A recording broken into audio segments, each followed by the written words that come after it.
Should be fun. What is going on, my good people? Welcome, welcome one, welcome all to the never-ending festival of games that we have going on here.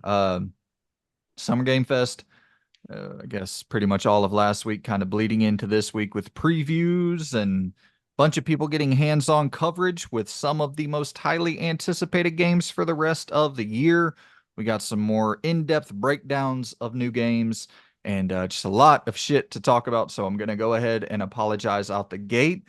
This could end up being 2 weeks in a row where we don't have our what we've played discussion on the show. We're going to kind of play it by ear.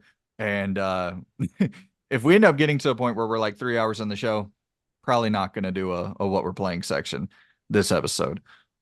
Apologize. Promise we'll get back to it next week if we don't get to it this week.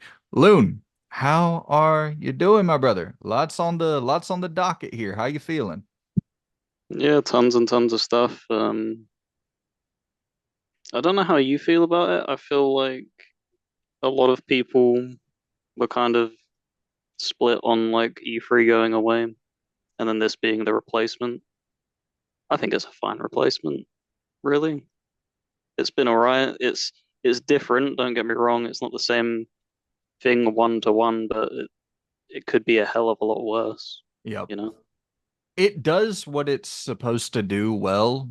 I think my only wish is that it was a bit more concise. Like, okay, let's have 3 days where we do all this shit, Mm. opposed to like this is gonna linger on for probably another 2 weeks of like this drip feed of previews and coverage from Summer Game Fest. I wish it was all boiled down into 3 days, but at the same time, like you don't really get your spotlight if you jam pack it into a window that has Perfect Dark and Dragon Age and Metal Gear Solid 3 and like how does smaller games really fit into that small window and get proper time in the sun. So I'm mixed about it. I loved E3. It felt like E3 was a special event.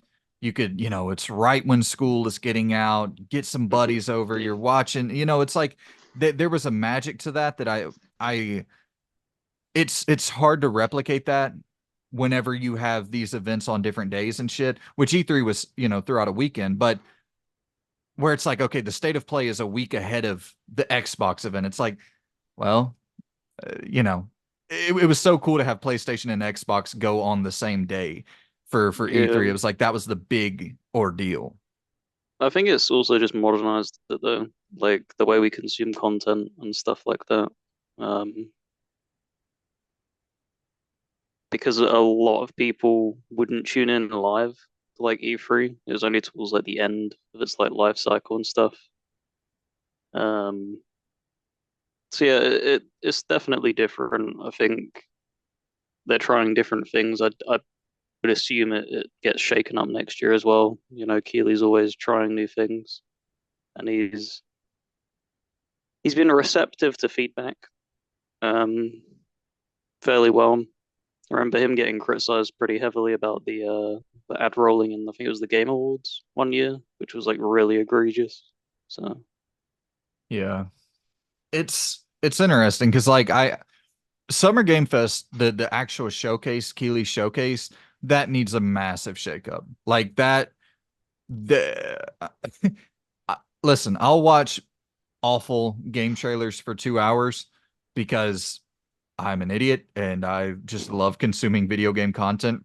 But that's if that keeps going the way it's going, people are gonna totally lose faith in that show. Like that was yeah, horrendous this because year. he said And it was an 8 out of 10, right?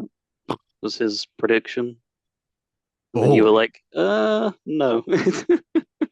yeah. I mean, it was unanimous. Like if he did a poll after the show and on his Twitter was like, what do you think about Summer Game Fest A through D? A, B, C, and D, you could vote. It was like 60% of people picked D, I think. It was far and away the consensus was that it was a bad show. And then he did one with Xbox. Far and away the consensus was that it was a, A or B level show. So it's like it's not just his audience as being hateful towards Yeah, everything or whatever. It's like, no, that yeah. show, even your own Twitter following, which is going to be the most biased in favor of you, even they didn't like that show. So, I yeah. guess one thing I'll throw out there then, if you could have one change to the show, what do you think could take it to being a little bit better? Well, when I first watched the show, I was like, well, it's just a slower year and you can't get big games if they're not ready to be had. And I understood. I was like, Hmm. it's just a slower year. But then when I watched Xbox, I'm like, oh shit, there's fucking Dragon Age, a third party. Like, you got to get that for your show. Xbox has no business getting Dragon Age. Like, that has nothing to do with Xbox at all, other than some lineage in the past for the 360. But upcoming, it has nothing to do with Xbox. It's not going to be on Game Pass. It's not Yeah, exclusive. So it's like, go and get those big games. That's what makes your show special, is that it's supposed to be this big third party event. And if you don't have the heavy hitter third party games, if they're going to be on, State of Play or a PlayStation showcase, if we ever get one of those again, or the Xbox showcase, like, then what is the purpose for your show? If you want it to be like an indie focused show, then call it the Indie Game Fest. Where it's the premier indie games come here to show off, and then you have the Game Awards as your big, like, these are where the heavy hitter AAA games are going to come and reveal themselves. yeah. But like, you got to find a lane, because I that it was really bad this year. His show was really bad. What would be your Hmm. one change? Um, just overall, just I've always been a thing of like I don't want to see things too early. So just more set in stone release dates or release windows at least. The amount of things we saw roll this year where it didn't even come with a release year. It was just, yeah, this exists. Right. And that, yeah, that's my biggest gripe with modern gaming, to be honest, is the way they're so happy to throw that name, the title of the game out there and then just leave it there. Like they did with like Elder Scrolls 6. It's not Hmm. coming for so long. What benefit was there? Yeah. That could have been easily just you could have achieved the exact same thing with Todd Howard just tweeting that it is in development. And then that would have been, posted everywhere. And then that's it. And then you could just, you put money and time into this trailer and stuff. Yeah. It just seems like a big waste. That was the one big criticism that a lot of people had for the Xbox show, was that there just wasn't a lot of concrete release dates, and I think we even talked about that as well. Yep. Um, I yeah, I do. I'm somewhere in the middle. I'm not as negative on that as you. I'm so negative in your case, like talking about Elder Scrolls, when Fable was revealed, when Perfect Dark was first revealed. Like, Xbox is a horrible offender of this. And they're getting better at it, but like the way they did it this year, I'm more okay with. Back, with Everwild and how it was nonstop. This just rollout of games that are years and years away. I'm more okay with how they did it this year, where it's like, here's Perfect Dark. We get it. We don't have a release date, but here's at least some gameplay. Here's Mm. Fable. That did have a 2025 date. Here's State of Decay 3, it doesn't have a concrete release date, but here's at least a little glimpse of what the game is actually going to play like. I'm more okay with that, even if it is 2 years out or more. But yeah, just title card reveals, fuck you. But how about we talk about the big reveal of the week? We got a 20-minute deep dive into Dragon Age, the Veilguard. It's still hard for me to process that name. I don't really care about the name one way or the other. I know people are like so cold on that name. I don't It doesn't bother me whatsoever. It's just hard for me to like separate, because I've been calling it Dragon Age Dreadwolf for so fucking long. Um Yeah, to so put that into full perspective is that you can pin specific news articles into your achievements. mm, And that's a pinned article from like 2016 and it didn't get any news coverage for years. And then it pings a notification when oh, we wrote an article about it. It's like, Jesus Christ, the gap in window of that is insane. yeah. But S- yeah, it's had like a major wouldn't say comeback, but people are a lot more warm on it now after, I wasn't too down on the trailer. It's about as probably my expectations are probably much, much lower. Uh, because I just feel like that's the way modern BioWare is. I can't really put them on that pedestal anymore. They need to kind of work from the ground up again to build that trust and expectation again. But that 20-minute deep dive was really damn good. It was. It was. My main takeaway watching it was like, why the fuck did they not show this snippet? Like, just cut out a snippet of this 20-minute trailer.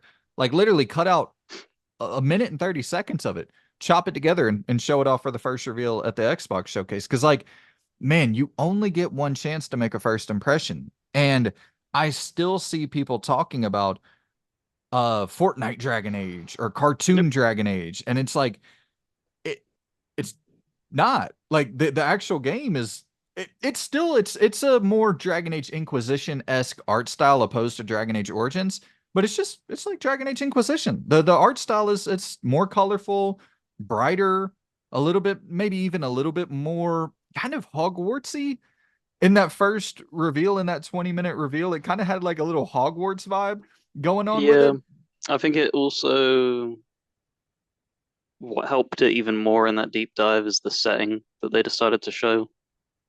That specific setting, it kind of leans a lot better to the art style. Whereas if you, I don't know if you remember it, but when they finally like Inquisition dropped and we went into the hinterlands for the first time, it was just like, wow, this looks rough.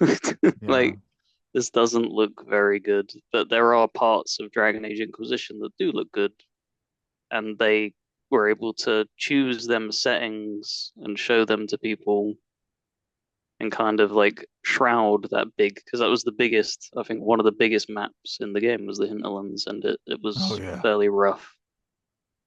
So I don't know, I'm still a little bit reserved, but at least if that area is going to be that quality, at least one area is going to have that quality.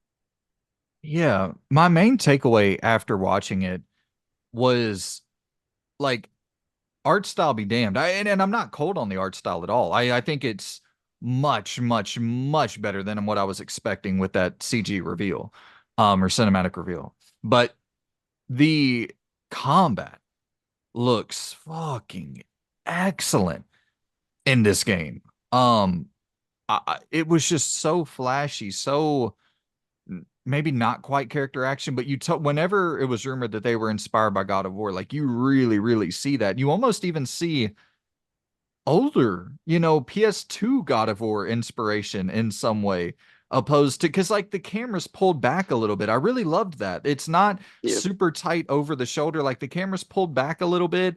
It feels like you have more range with your attacks. It feels like you can just kind of zip around that battlefield much quicker than a modern God of War. It leaned a little bit older school to me, which I really loved that that pace that the combat was flowing at. yeah, it's a worry because we've only seen that would be one class of the game because that was like a big negative of Inquisition is that some of the classes played really sluggish and that some of the skills felt like they connected whereas others didn't. So like the mage skills were probably the strongest I'd say in Inquisition. Um, but then you had if you're swinging a two-handed axe over your head, you'd hope it have a little bit more crunch. And it had like the animation at the end, but just not the feedback. It's just kind of a strange thing to try and capture. I wonder if this is going to be the opposite, where the mage gameplay might be a bit of a bummer because you only have those three skills, and where like the actual, hacking and slashing might be, well, I don't know. I guess it depends on what your base combat is for the mage, but I could, because mages are all about having as many abilities as possible to use on the battlefield. And I did see a lot of, and that's the one thing, it seems that people are split on this game in a number of different directions. The one criticism I really did understand was people being like, damn, it's a bummer that we only have three uh, abilities in that sort of Mass Effect-y ability wheel that they pop up. Um, I don't think that's going to be the case. I think it's going to be exactly like Inquisition was, where it only shows you three at the beginning, and then when you unlock more, you hold left trigger, and then it cycles through a second page, so you technically have six, I think is what will end up happening. It would be very weird to restrict it fully to just three skills for the entire game. I think they confirmed it, unfortunately. Um, That's madness if that's the case. I hope that's been taken out of context a little bit. yeah, I could be mistaken on that. I'll look it up in a second. Um, but yeah, man, I really I loved that the it felt action adventure to me as well, where I've never really felt a sense of in Dragon Age, even Mass Effect, like the exploration was just sort of monotonous, and it was fun to go and roam and find something every now and then, but there wasn't like much sense of adventure in like the world collapsing. I got to make this jump. Like it seemed to take some of that Uncharted Tomb Raider essence and fuse it in there as well. Like let's make moving around fun as well. Let's make these fucking boulders fall down and you got to make a jump real quick and like that. Yeah, that's the right. I feel like that's the right approach to have for any game where you're going to be wandering around different locations and shit. Like, make it fun to wander around them. Well, yeah, that's what they knocked out of the park. The best that they have in any of their, from 2007 onwards RPGs was Andromeda's movement system. Yep, It was so good. Like, say whatever you want about the rest of the game, the combat and the movement system was the best in any BioWare game, period. totally. Yeah, did you see the one thing? I thought this was so sick. They shoot that projectile blast. One of the demon creatures shoots that projectile blast, and your character parries it perfectly, and it bounces back at the enemy. Oh, I didn't. That's so cool. Dude, I was like, yo, that is like real. I mean, you're talking about real time inputs because that's the thing where Inquisition, it felt so hold a button and watch the combat unfold. Unless you were being more strategic and planning out everything and setting up your party members to do this, that, and the other, or switching back to your different party members. But even then, like it's pretty much hold a button and then the characters do everything.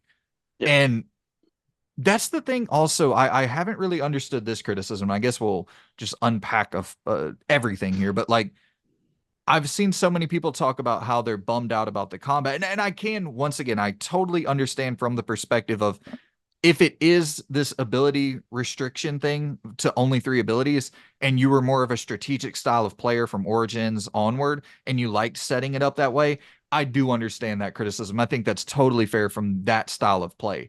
The one thing I don't understand is seeing so many people say, this isn't Dragon Age. This isn't Dragon Age combat. And it's like, well, what is Dragon Age combat? Because Dragon Age Origins is totally different than Dragon Age 2. Dragon Age 2 is totally different than Dragon Age Inquisition. So it's like, how do you really define I Dragon Age mean, combat? Dragon Age Origins is probably the furthest in the series where it was completely its own thing from start to finish. Combat, the way it did everything. Dragon Age 2 went way more in an actiony style, and then Inquisition was just a pivot of that. So the 2 and Inquisition are very, very close. So the only thing I can think of is if you're saying it's not Dragon Age combat and you're basing it off of what 2007, that opinion, then that's crazy. Like Yeah. absolutely crazy. If you were expecting them to come in and go that far back in like design and stuff, because it's just not going to happen. Well, and Loon, it's another thing, and you and I talk about this all the time, but you've seen lately a lot of people saying that Resident Evil 1 doesn't need to be remade because it was already remade perfectly. And it's like, guys, I appreciate the passion. I love those tank-based games as well, but like come on, man. Like we know that that's not what people want today. That's not the style of combat people want today. By and large, sure, There's examples of a Baldur's Gate 3 knocking it out of the park. But really ask yourself sincerely, is it the combat that made that game sell like hotcakes? Or is it the fact that you can bang any character in that damn world? Every every choice you make is going to have 700 ripple effects. It's the most in-depth story that's maybe ever been laid out on fucking paper in a video game. There's the thing that made Baldur's Gate 3 such a massive success wasn't the combat, man. Like, sure, I It's it's a big thing. Like that, yeah. For the majority of it, it wasn't what sold people. It was the water cooler discussion kind of thing of where yes. your experiences and stuff. But I will give Larian credit, like maybe second place for me in making Western turn-based combat be probably as good feeling as it possibly can be. And for me, first place would be Wasteland 3 because of the way it does. You take all your turns and then they take all their, and it just that flows a hell of a lot better. But Yeah. yeah, you can't expect. I drew a blank on the name of Veilguard. I was gonna say Dreadwolf is a Veilguard to have like archaic combat because okay, it will appeal to what the people that haven't touched a Dragon Age game since Origins, and how many people is that now? How many people? That's a drop in the bucket. They want to get as much as you possibly can in the Well, hands of people because you think of like an example is like the Souls games. They technically didn't need to shape anything up. You could easily put one of them out every 4 years and they would be still beloved.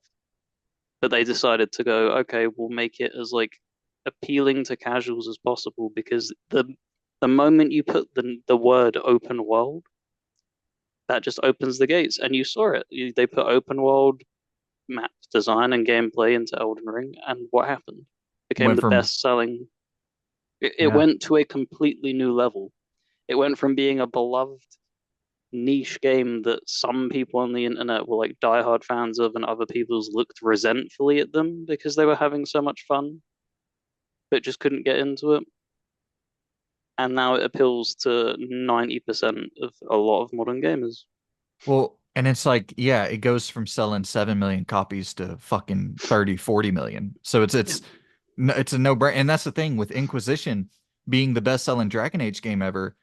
You have to understand, Inquisition sold like 5, 6 million copies.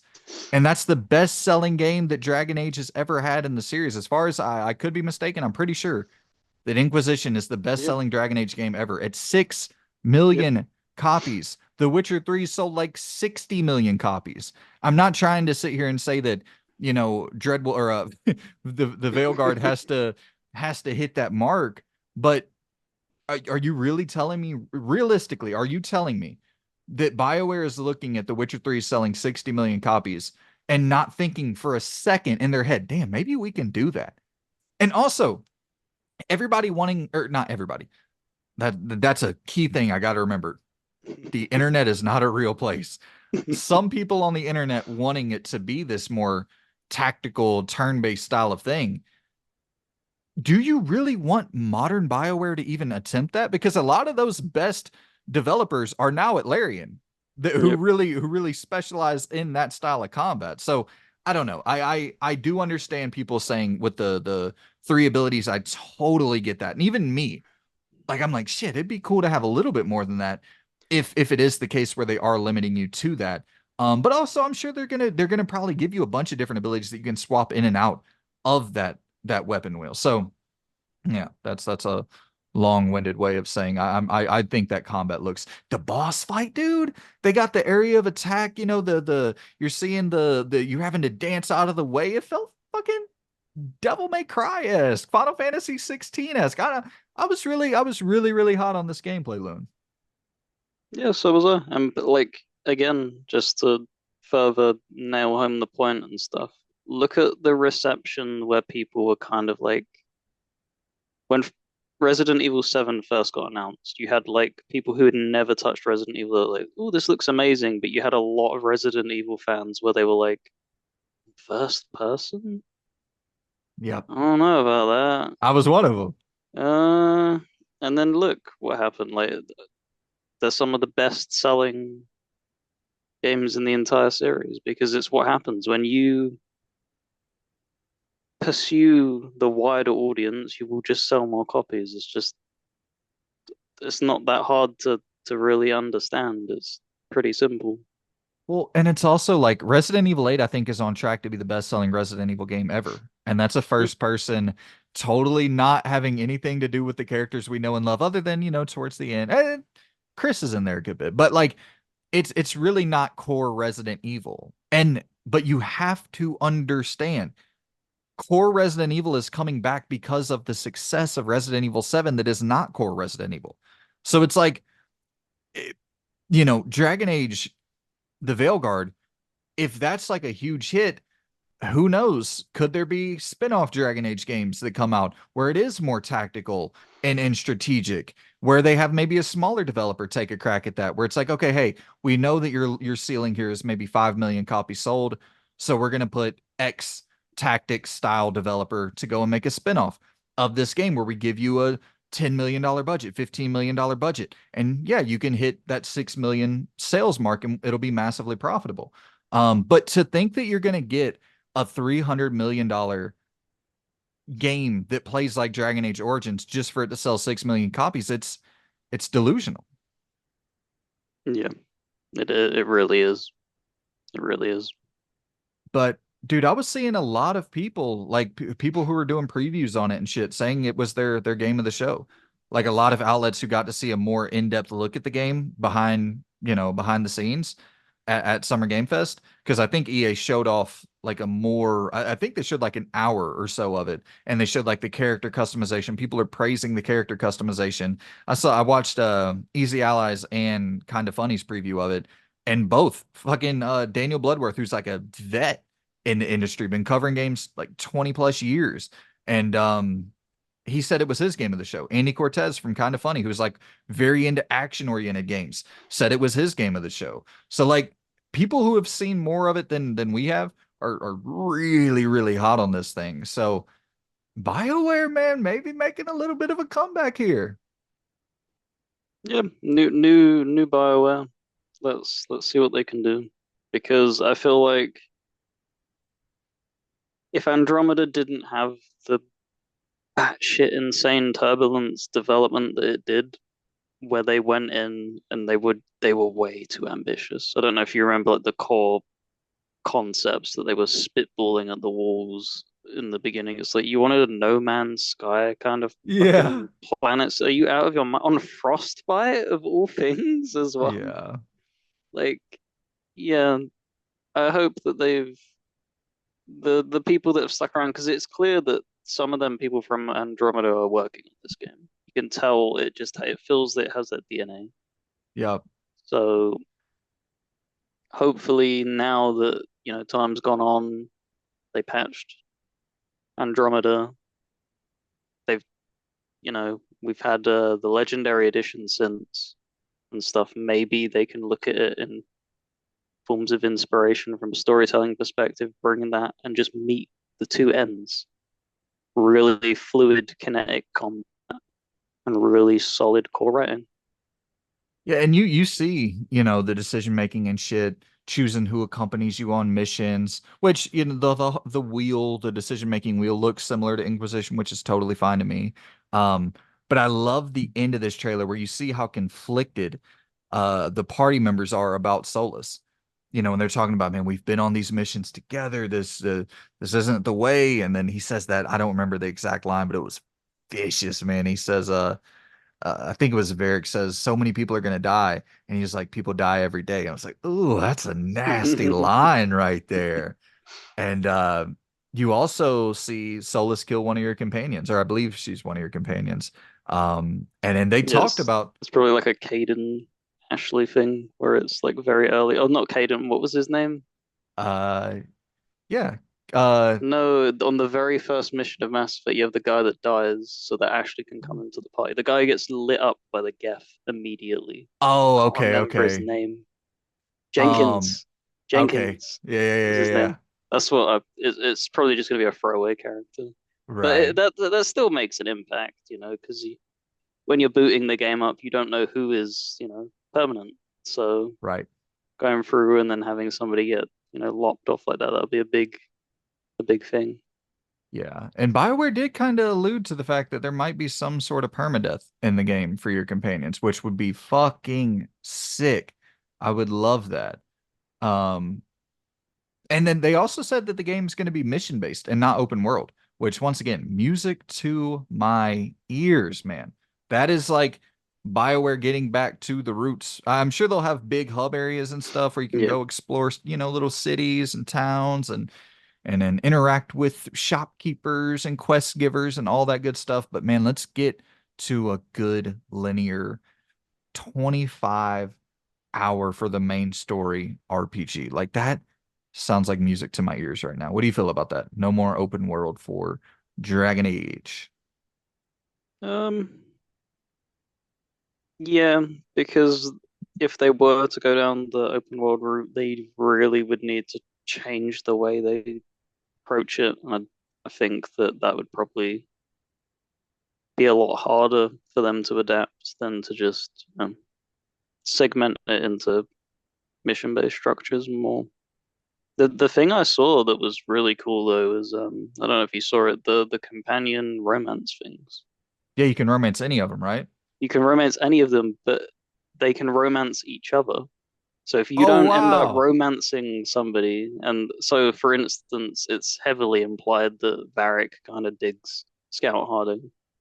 So if you don't romance, say, Varric for the whole playthrough or Scout Harding, they'll end up hooking up together. I don't remember who it was, but there was a bad little she was like a witch looking lady. I was like, okay, yeah. Yeah, bring your little gothic ass over here. Um, I so here I see it says this is once again, I always got to shout out this dude does great shit on Twitter. Shinobi 602. He has a huge ass laundry list of information about the game.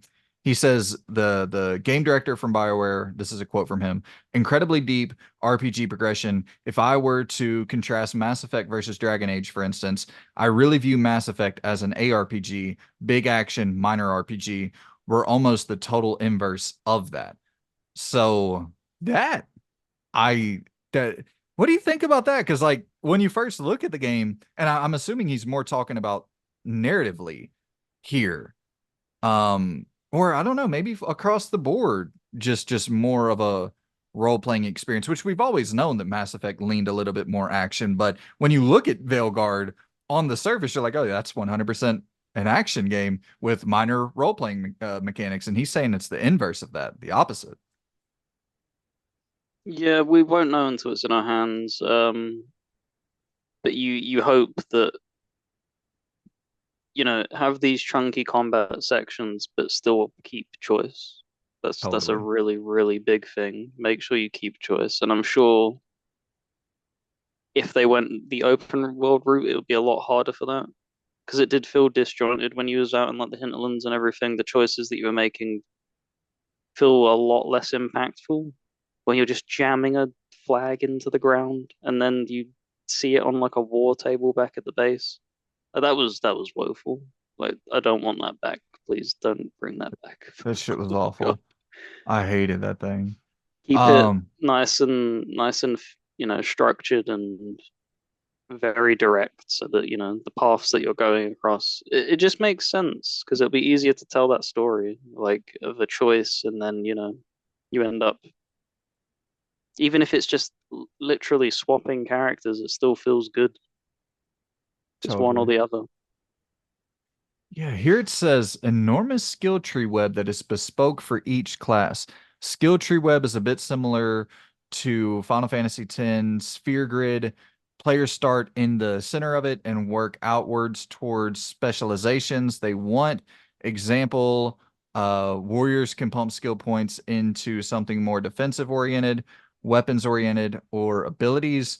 Warrior specializations, Reaper uh, can lifesteal freaky powers, Slayer wield the biggest blades, champion parentheses tank. Um, let's see here. The origin you select at the start can net you bonus like extra dialogue options or stat boost. Example, shadow dragons deal extra damage to Venatori, blood cultists. Skills are unique per class. Every level nets a skill point plus other activities to get points, where other RPGs might see players invest all their skill points to reach a specialization. The team wanted players here to reach specializations about mid game, and then you can really branch out. Each companion has 5 core abilities, each with their own skill trees that players can customize, lower cooldowns, add additional effects, etc. Elemental mechanics are very important, examples being ice, fire, electricity, etc. Each companion also has unique abilities that are tied specifically to them. It says Neve has ice powers, for example. So, shit, yeah, that all sounds really damn good to me. Yeah, it's just that's why I find it really, really hard to believe that it's a solid set in stone free skills. Hmm. I don't know about that.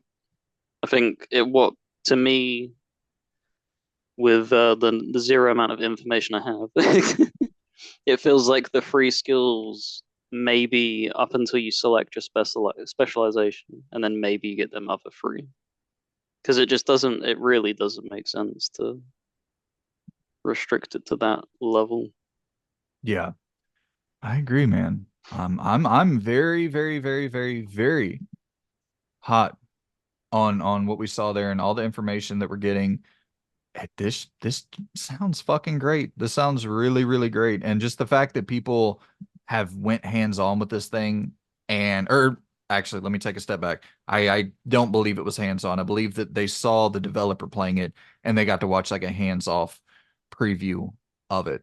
And people seemed really hot. Also, fully offline single player, no EA account linking, no microtransactions. That is a big deal. It's only coming to current gen systems. So coming to PS5, Series X, PC, fall 2024. You also have performance mode, 60 frames per second. So all of that shit that in the past few years has been such a thorn in the side of current gen consoles. It seems like a lot of that is being ironed out, and a lot of that is at the forefront of BioWare's mind when developing for the Veilguard here. Yeah, because it was something that Inquisition suffered from heavily. Like, yeah, it won Game of the Year, but I think that was more a testament to how bad that year in gaming was, 2014, I think it was. Yep, yeah, Because indeed. it had it had a side-by-side release with the 360. And yeah, you could definitely feel on the Xbox One and PS4 versions the kind of compromises they kind of had to make to get it running so that it was essentially the same experience on both. So I'm glad that that's out the window. Yeah, I agree 100%, man. Um, says here, choose your backstory, 6 factions to choose from when you create your character, all with deep roots in Thetis, right?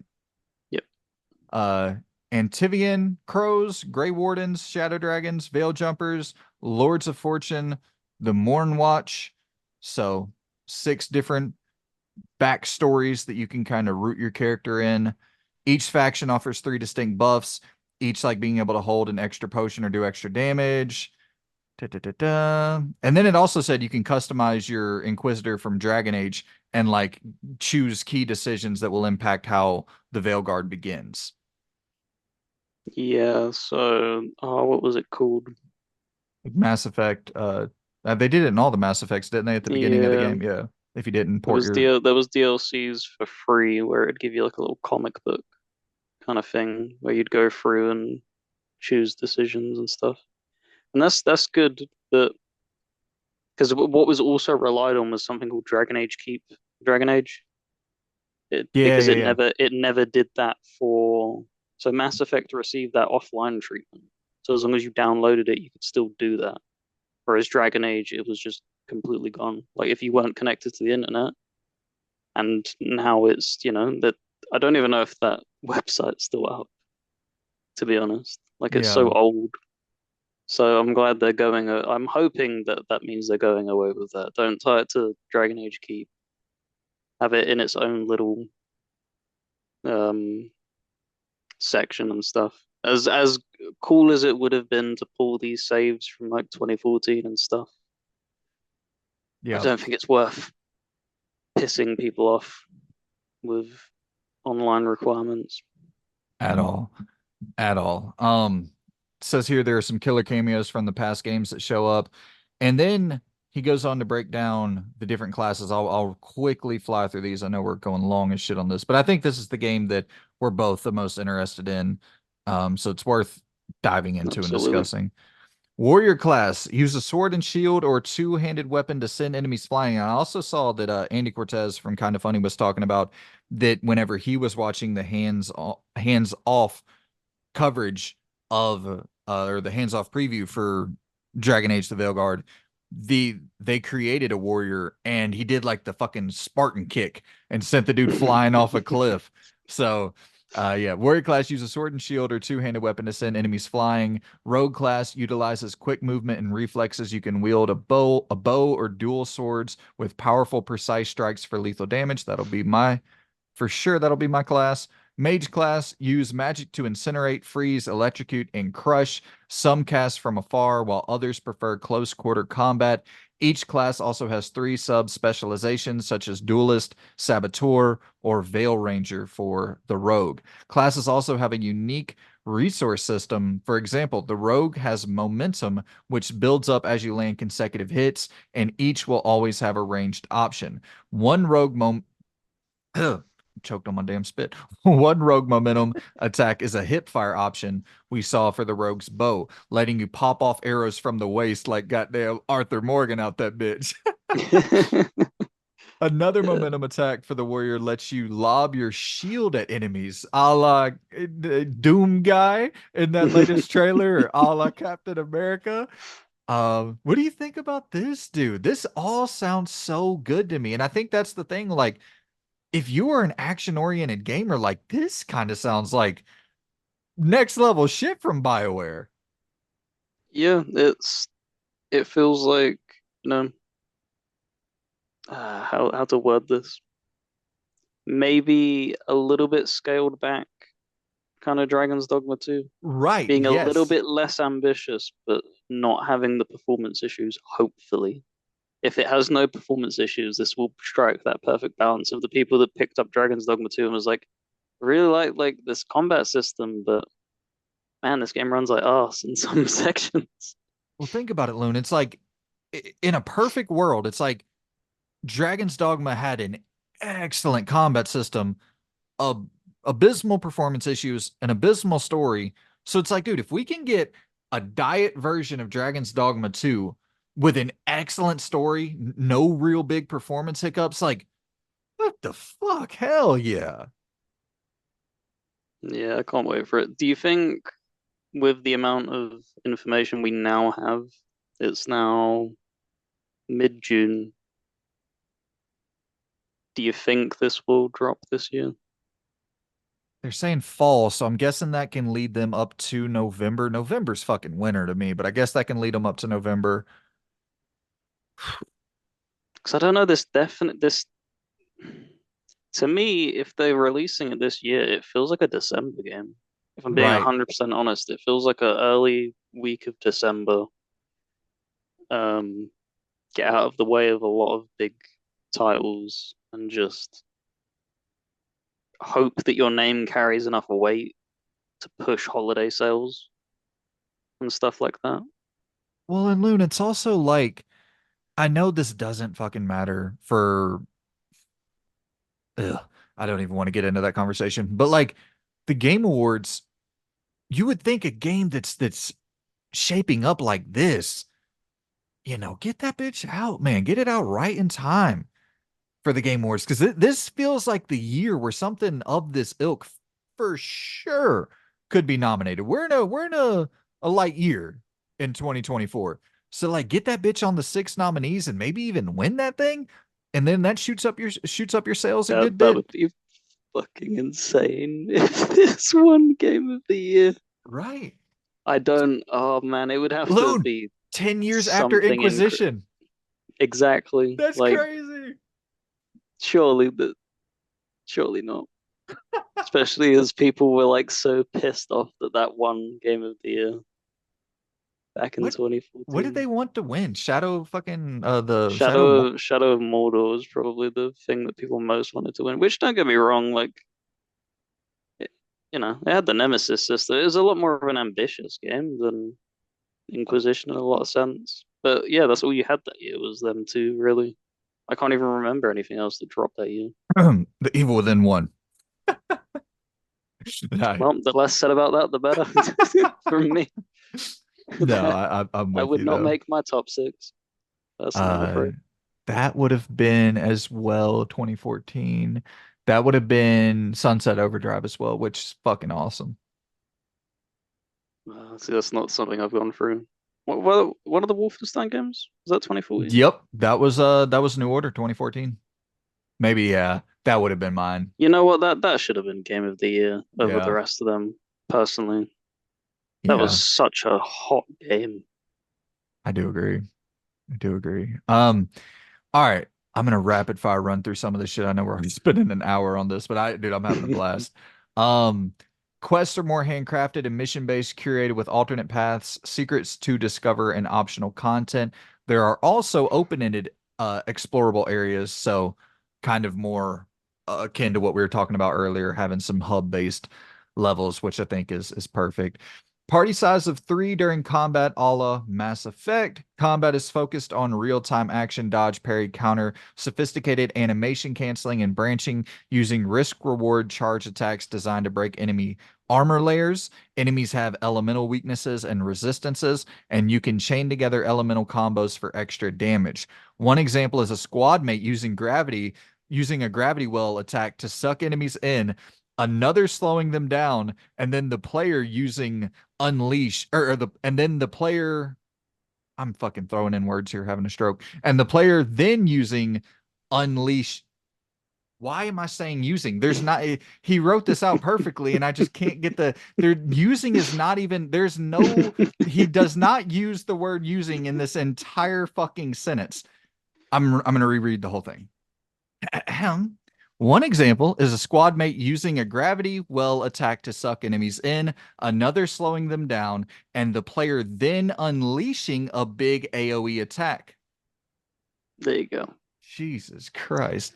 So that is them. This is what I mean by like you can tell it's the old um the people who did Andromeda and stuff. Because I think they flirted with it in Mass Effect, where you'd have like the biotic combos and stuff, but Andromeda's where it really clicked. And you'd have I can't remember the specific wording that they used, but you'd have something and then it would like combo counter and then make a massive over the top explosion and stuff. That Yeah, is exactly what this is, and I'm so glad that that's coming back because that really it was satisfying to dude, that combo with it. combat in Andromeda was filthy, man. That shit was so fun. It says here you don't take direct control of companions like Dragon Age or like past Dragon Age games, but you can still pause and issue ability commands for you and your allies. What do you feel That's a about that? major negative for me Yeah. because especially if they're gonna require me to do it on the hardest difficulty.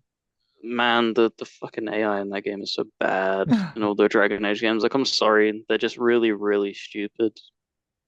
The amount of times I had Solus try and 1v1 a dragon in melee. It's like, dude, will you get your bald ass like to the back of the line? What are you doing? Like, I don't care like how powerful you think you are in like game canon. You can't take a slap off that dragon get back there. So Jesus. yeah, Well, and if it's it's gonna also have difficulty related stuff, that is a big negative for me. for me, it's kind of like the fact that we were going to create this specific style of character. What happens if we don't really love that style of gameplay and we only realize that after we get all our abilities 15 hours in and now we can't swap to the other characters in our party and it's That's a You, bummer. Yeah. you get the loony CRPG experience. Is what you get, where you're 10 hours in and you re-fucking start making a character. Yeah. Because you're like, Golly. oh, this warrior's kind of cool, but I don't know, this druid looks kind of cool as well. Let's go. Yeah. So that's what you get, Shinobi goes on to unfortunately. Shinobi goes on to right here. There's a hub area for the player, like Skyhold and the Normandy, called the Lighthouse. Companions can eventually start romancing other characters if you opt not to romance them. Each companion also has unique missions tied to them that play into the larger story. Nudity is confirmed. Romance scenes can get a little bit spicy. Incredibly, okay. We'll stop there and then we'll talk about the character customization because there's a lot there. What do you think about this idea of well, you going to see some you going to see some Larian, some Baldur's Gate It's 3-esque nudity? Are we gonna go that far? Are we gonna be out there fucking bears? it's so hilarious because I don't know if you remember when Mass Effect 1 first come out and it was like plastered all over. Like I think it was like especially in the US, the news, they were blowing it out of proportion, saying that oh, it has these really like over the top sex scenes. It was like dry humping, guys. It Yeah. really wasn't like it was like the most tame shit ever. It It's like you've was. seen like worse stuff on like TV and stuff. So it is kind of funny that we've it feels like we've progressed. I think a few people tried to take shots at Cyberpunk, I remember, and try and get a rise out of people, and people paid it no mind. So Larry and obviously came out and did probably the most extensive stuff we've seen from especially from a mainstream game. Right. So look, man, the foundation has been set. So by all means, the floor is yours, BioWare. Sex sells, man. Show Absolutely. me some Varric nipples, of course. That's what we always we all want. All right, now let's get into this incredibly deep character creator. We have five categories, including lineage, appearance, class, faction, and playstyle.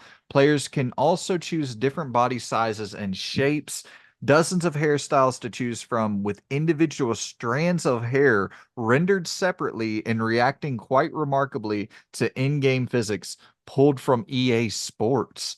Character Creator lets you adjust the lighting so you can be sure your character looks good.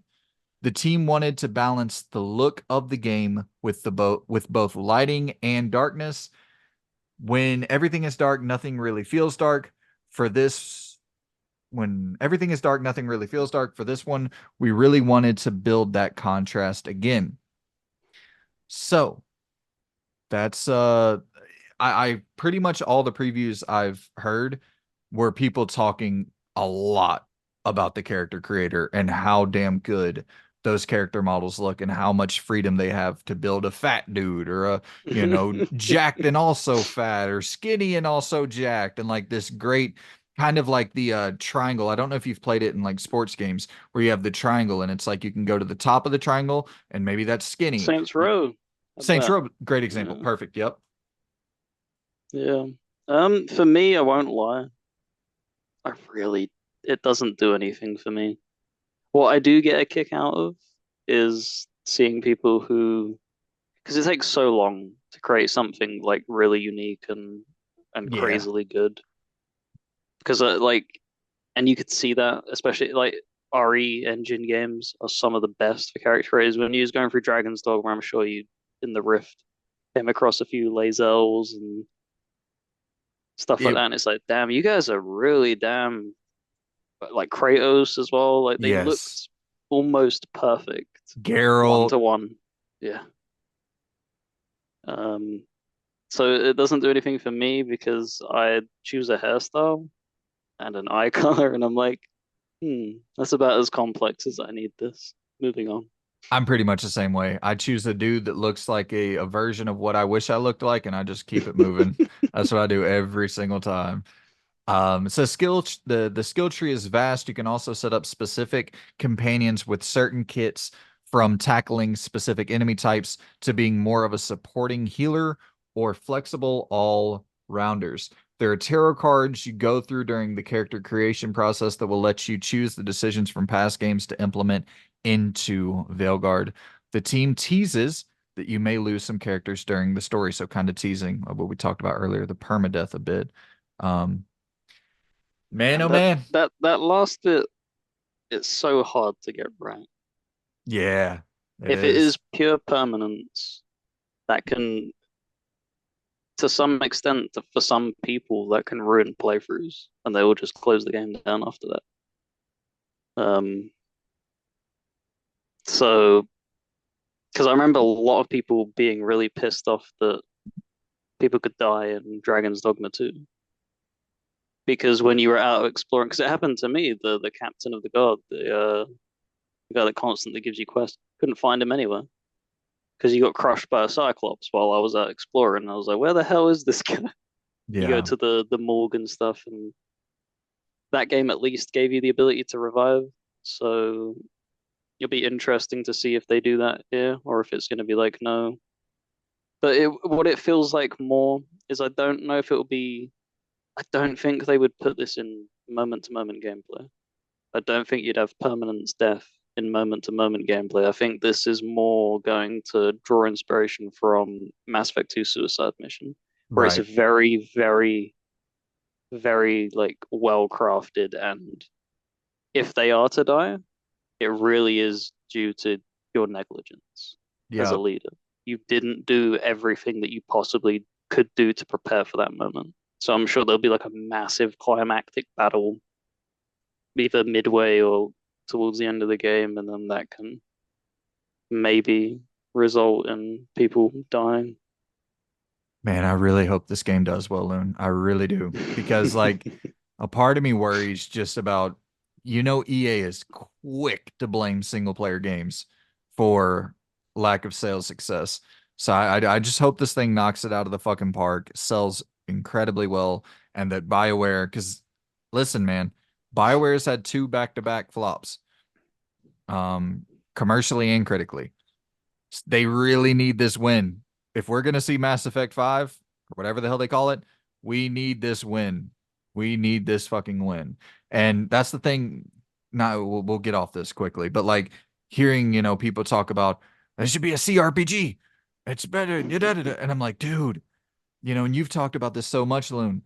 Obsidian made one of the greatest CRPGs ever, and they sold a couple 100,000 copies. Like, It took them so long to recoup money from that. And it's just if you're going down that old school route, it doesn't work. Because even the reason Pathfinder is so successful in the way that it is because it also offers turn-based combat. You don't have to play the entire game in real time with pools and stuff like that. And yeah. the turn-based combat is good, might I add. Like Pillars also had turn-based combat, but it played like shit. I'm sorry, Obsidian, but it just wasn't good. Yeah. Well, I guess we can stay right there with Obsidian and talk about Avowed. Avowed got a 27-minute deep dive on the Xbox podcast. They talked a lot about lore, which I'm sure you are much more knowledgeable about all of that stuff than me. All of that shit went in one ear and right out the other. I'll let you speak to that a little bit if you have any interesting takeaways that they discussed about lores or anything you wanted to talk about there. Or do you want to just dive straight into the? No, we can just dive straight in. All I right. won't bore people with the thousands of years of lore and history of Avowed. So some dialogue options in Avowed will be tied to specific attributes or specific background choices you make when creating your character. There's going to be skill checks, and like if you try to make a choice that is tied to say your strength, but you don't have a high strength attribute, you'll fail that dialogue choice. This is kind of standard fare for RPGs, but they did show some cool instances of you having much more freedom just in the mission structure alone, where like, okay, I got to go and collect this item, and I'm going into a hostile area, but I'm gonna try my best because I don't think these people are evil or whatever the case. I'm gonna try my best not to kill them because I just don't think we have quite the same understanding yet. I need to get to this leader and talk to them to try to get on the same page. I want you to understand where I'm coming from. And so the character kind of roams around. They take a side route, they hit the shadows, they go into the grass, they stay stealthily. And they, meet the leader of the camp, and then they end up conversing. And the camp leader's like, hey, thank you for not killing our people, da da da da da. And they start kind of having a rapport. And then the leader ends up giving your character this, I think it's like a heart artifact that you need to complete your mission. And all of that is done passively. There's no blood spill at all. And but Obsidian in a nutshell. Yep. yep, but you can go through and kill everybody if you want to. Yep. They had the exact same. There was in Pillars of Eternity 2, you had like this massive pirate cove, and you could, if you really wanted to, you sneak in there, you go in through their little smuggling cave and stuff, and you can just go batshit insane and kill every single person. Or you can completely like fly under the radar and end up working for them. Or there was like this really cool instance, which is what I did the very last time I did it, and it was there's a bell at the top, and it's to alert if the captain's ship is being stolen. So you like ring that, and he comes charging up the stairs and everything, and like the rest of his lackeys are all downstairs drunk, like they're not paying attention to it. It's just him.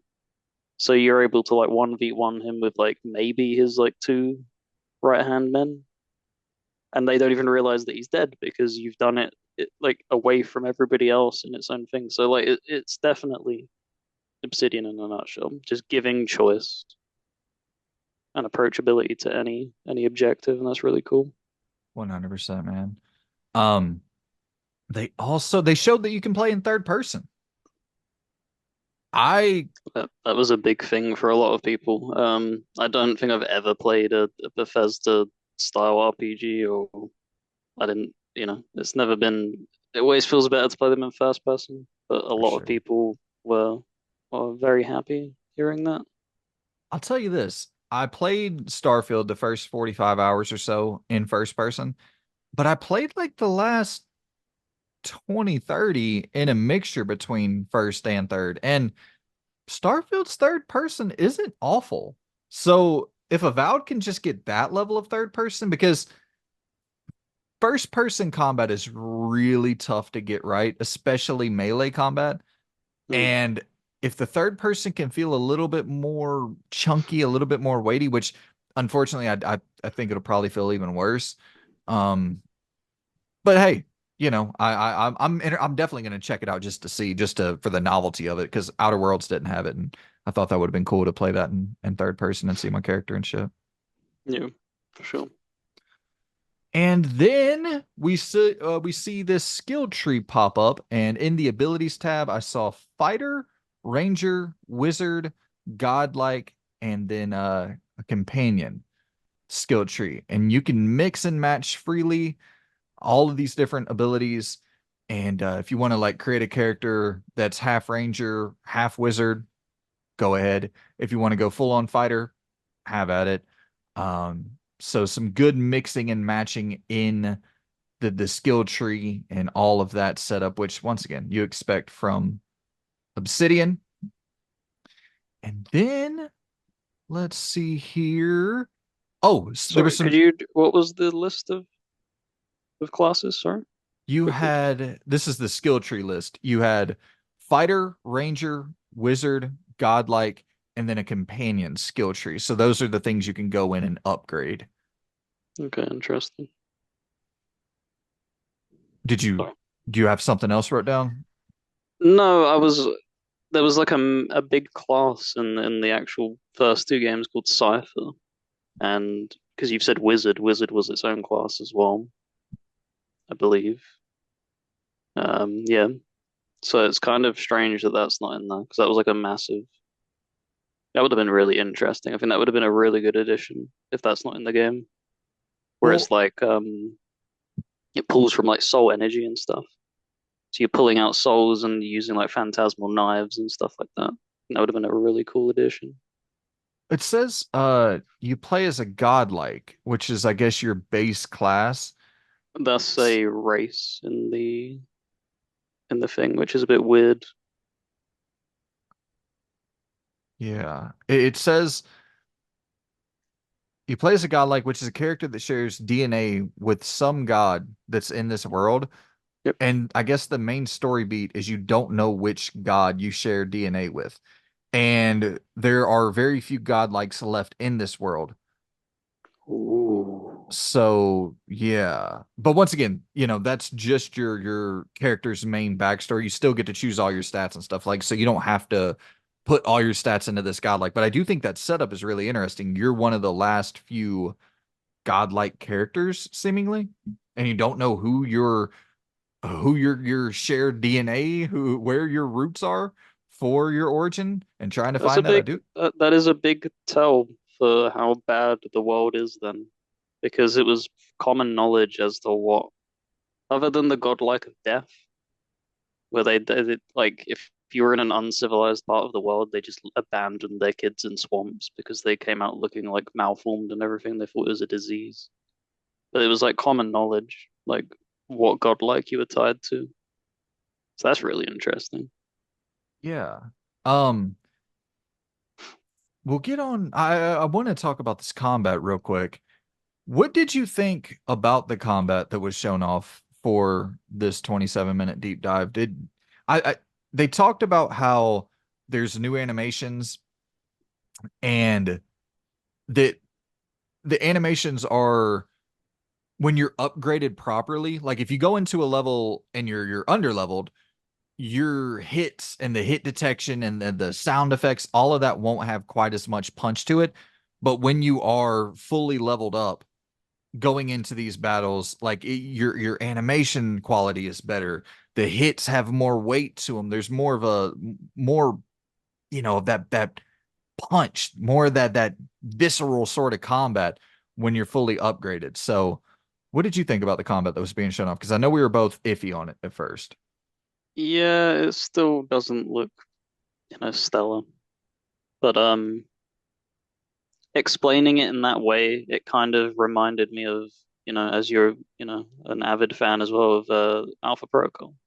If you put one level into like a pistol in that game, you were arse at it. But at rank 10, it actually kind of played like a normal game. Yeah, Like, you aren't so, wrong. you know, it certainly was like a design choice because a lot of people didn't like that.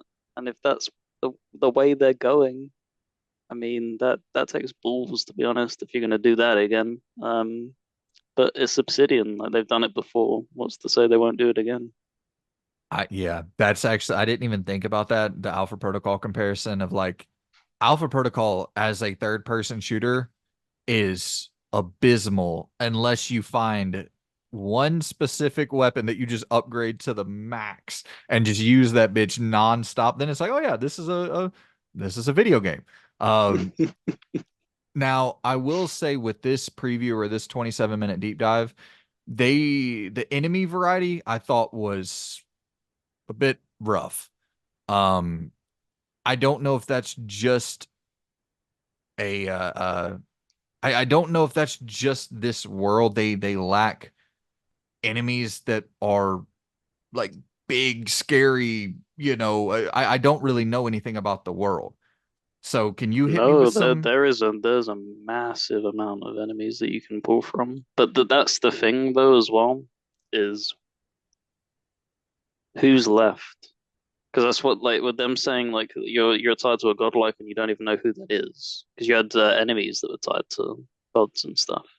So if these gods are absent, then them enemies probably also would be absent, which thins down enemy variety. But even then, like um, a base variety of enemies, there should be more than enough still there. Yeah. So maybe they're holding it back a little bit. You would hope, but then you want to try and show as much as you can, really, and because it would make people who like myself who played Pillars of Eternity, where you either see a picture in the bottom left of your corner, like a portrait of these enemies, or you see them from fucking bird's eye view all the way back, and it's kind of hard to like make out. Yeah. So it is a little bit concerning. Well, and it's also to me, it's like you should have enough of these, terrifying, formidable, huge behemoth, not even necessarily bosses. Like you should have enough of these characters just kind of roaming around that you fight where it's like a standard encounter to where if it's a spoiler to show off a big, intimidating looking enemy, that's kind of a bad sign, in my opinion. You know what I mean? Like there should be more than enough of these style of characters that you're going to be going up against throughout the game. But I will say the combat did overall, it looked better in this preview than it has, I think, ever. I think this is the best the combat has looked from anything we've seen from Avowed so far. So I'm hot-ish on it. I'm after the January Xbox Direct, I was pretty cold. I would say I'm like lukewarm-ish on Avowed. I love Obsidian games, so I'll definitely be checking it out. It's on Game Pass, so Yeah. there's no barrier to entry. But yeah, Yeah, for me, the thing I'd want to see them bring, as you were touching on the enemies, they had these things called mega boss battles, is what they were called, and they were things that they had no connection tied to like any story. They were just if you were exploring, you would like bump into these fucking huge ass enemies, like a massive towering, like how to like massive towering like machine automaton kind of thing. And then you had massive spiders and stuff like that. So like that's what I'm hoping they don't end up cutting out because that was the thing that wowed me about Pillars is like how they manipulated scale so well. You know, the big thing of me saying like that boss that just decides to fucking get up and walk off, like that needs to be not that exactly, but you need to keep that sense of scale because that's so full of awe and wonder. dude, imagine seeing that 3D third person or a 3D, first person view. You look down and you notice that this damn boss is just like, oh my God, dude. That's one of those things. Do not show that. And that's the tough part. And I do understand that for RPG creators, because I've seen a lot of people talk about, you know, being a bit iffy on the dialogue choices and stuff like that. It's like, dude, they can't show too much of that shit. They're trying to show like very side optional, non-consequential interactions between these characters because if they show the best dialogue decisions, like they're going to show the best parts of the game. That's what Obsidian shines with is the narrative and the choices you make. Yeah, for sure. They had an as well, like they could easily, if I say easily, they had something very similar to Stalker in the first game as well. Like the opening hour of the game, like you're in a you're in like a convoy going down like a treacherous route, and I can't remember the name of it. It's escaping me right now, but it was like this massive soul storm kind of thing. And even then, like it looked cool as shit in the Pillars engine. So if you were like actually seeing that, you know, you're talking about you look at Stalker and it's just like a gust of wind going around. Like imagine if that was ethereal and soul and everything. Like it's so much more cooler. So they have so many cool things in this universe, and it's just whether or not they can apply it in first and third person perspective and not have the game run like shit. This is the big thing. So I'm glad you brought that up because supposedly the game is finished and they're in the polishing phase. So which, people have talked about polishing phases of games taking like a year. But I don't know if you saw this. Avowed releases on November 12th, 2024. This came from the official Obsidian.net website. And then they immediately removed the release date after Wario yeah, I did see 64. that. I Yeah. was like, what? So Wario 64 caught that shit early, November 12th, 2024. And as soon as he posted it, Obsidian removed they removed the release date for Avowed. Interesting. November 12th, huh? So if they removed it, what do you think the reasoning is there to remove it? Is it because it's going to get delayed? Is it because they want to announce it at a different show? Are they going to announce it at Gamescom maybe? Yeah, it could be any of them things. The thing it probably fits closest into is what we see time and time again. If something gets removed, it has substance. There's Yes. truth there. A company rarely goes and boots down doors if it's all, hot air. So it may very well be that might be the date, and they're holding that for whatever the next showcase that they can be at, and then be like, yeah, here you go, guys, even more products. Yeah. But for me, it feels, why didn't you just show it at the showcase Throw the date at there. that Yeah. point? Like it just seems silly, and that's why the other part of me is tugging is like it's getting delayed. But if they're in the finishing stages and the polishing, and it's not on the scale of like Skyrim, it's meant to be a lot shorter. It's very reasonable. Then okay, that might hit this year. So that brings up a bigger question though. Do we run into another 2021 where Xbox drops Psychonauts 2, Forza Horizon 5, and Halo all within this like 3 month window of one another? Because we got Avowed, we got Indiana Jones, and Towerborn to a lesser extent, but Microsoft Flight Sim, they have a big final 6 months of the year. Do you think? I guess really, let's just talk about Avowed and Indiana Jones because I'm not trying to say those other games aren't of consequence, but I do think Avowed and Indiana Jones, that's interesting. If Avowed is November, Indiana Jones is December, like, is there any? Do you worry about that at all? I mean, if they're good, they're good, isn't it? Right, You saw Sega do this at the beginning of the year. It's not really hurt them. They did right. it with Yakuza, the biggest success in the series, and then they're like, yeah, here's Persona 3 Remake, one of the most beloved games in the series. It was like 2 weeks later, if that, a week later.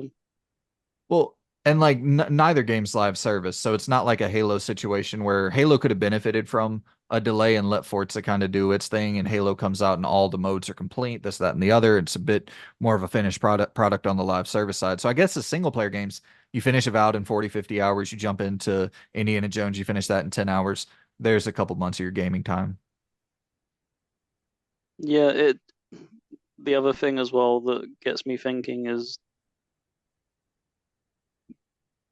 you need to be confident that you're going to hit next year with products, because if that's not the case, that is really stupid. I know you want to get these things out as soon as possible, but if you're not going to be hitting anything, because we don't know, release dates, that the first 6 months of next year might be completely barren for As anything well. Xbox related. Wouldn't it just make more sense to pluck Avowed out than place it in like a March release, February release, just to keep things, keep the Well, ball yeah. rolling on their side? And I mean, you got Doom and Fable next year. Whew. Whew. If they land. Right, right. My God, Fable has been in development for so long, man. Doom will be So there. so long. Yeah, Doom lands. Yeah. Well, let's stay in Xbox land. Phil Spencer did a interview with Ryan McCaffrey over at IGN, and this is a fascinating, fascinating interview. So I just really pulled out key takeaways, and I'm gonna go one by one at these key takeaways, bounce them to you, and then we'll just hit them one by one. So Phil Spencer said, quote, and this is in regards to a handheld. He said, quote, I think we should have a handheld too. And he he to me, it sounded like he pretty much straight up confirmed that they're gonna talk more about the handheld soon. He even went on to say that if they do a handheld, he wants it to have native local play and not the streaming bullshit. So I don't think he says any of this shit. I don't think he says, quote, I think we should have a handheld too. That is like such a You're the You get fucking strung up. If there was dude. nothing in even in the spitballing phase over there at Microsoft or Xbox, they'd be like, "Shut your mouth! What are you doing?" Yeah, if this wasn't in active development, I don't think you even say that. If like this was in a boardroom meeting and I think we should have a handheld. And then Satya's like, I don't think we like you don't bring that shit up unless it's in active development. I think the handheld gets revealed, maybe even the Game Awards this year. I think that handheld's coming in soon. I really I could be, crazy, It but needs to. It yeah. needs to because you're seeing it was kind of a slow start with the Wii U and stuff, and it really didn't take off. And then the Switch really balled, and people were like looking over at Steam's fence and being like, it all hinges on if they can land a product and it's being perceived as being successful, then this is a market that is competitive and it's not just Nintendo's corner. And that's proven it. Like the Steam Deck is doing really well. It's had, I think, it had the cheap version and then the little bit more expensive, and now it's getting like a revision, I believe. They're doing like an upgrade on it for something because they've removed the cheapest off the market. So It's interesting to me, dude. Like if Xbox can get Steam on this handheld, and also you can download your Xbox games and play them 100% offline natively, locally, that's that's huge. That yeah. is like a game changer where the Steam Deck had immense success. I think this would be even more successful because Xbox is a known, like Steam is as well, but like Xbox has, say what you will, sure, the console sales aren't great this generation, but Xbox has like I think if you went on the street and you asked non-gaming people to name three gaming console or how would be Free the right gaming platforms, right. platform providers, like they It would would be go with PlayStation first because everybody knows Nintendo, and then Xbox would probably be listed there. There's no way that they say GOG, Epic right. Games. I don't even think they say Steam, you know? No, It, unless they're any part knowledgeable about PC gaming. right. So it's like if this could have that same Switch-ish casual appeal, but giving you access to some of the most impressive games on the market and being able to play them natively, like, I don't know. I think that would sell me. And I'm not a handheld gamer, but if I could have access just to Steam alone and not have to fuck around with a PC, I'd probably buy it just for that. Yeah, the only worry I have is they've never been too experimental with like side pieces of hardware. Like the closest that come to that was their fucking obsession with the Connect, Yeah. which overstayed its welcome by way too long. So you've had PlayStation, which has done a lot more ambitious things. They've had two cracks at handhelds. They've done the Portal thing now. They've had two versions of VR. Like they're a lot more willing to experiment on like the hardware side.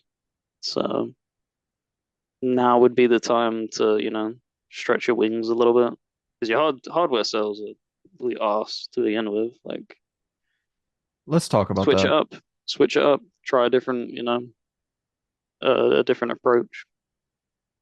Yeah, let's talk about that because there was a quote here that really kind of irked me. He said there's a record high for console users on Xbox right now.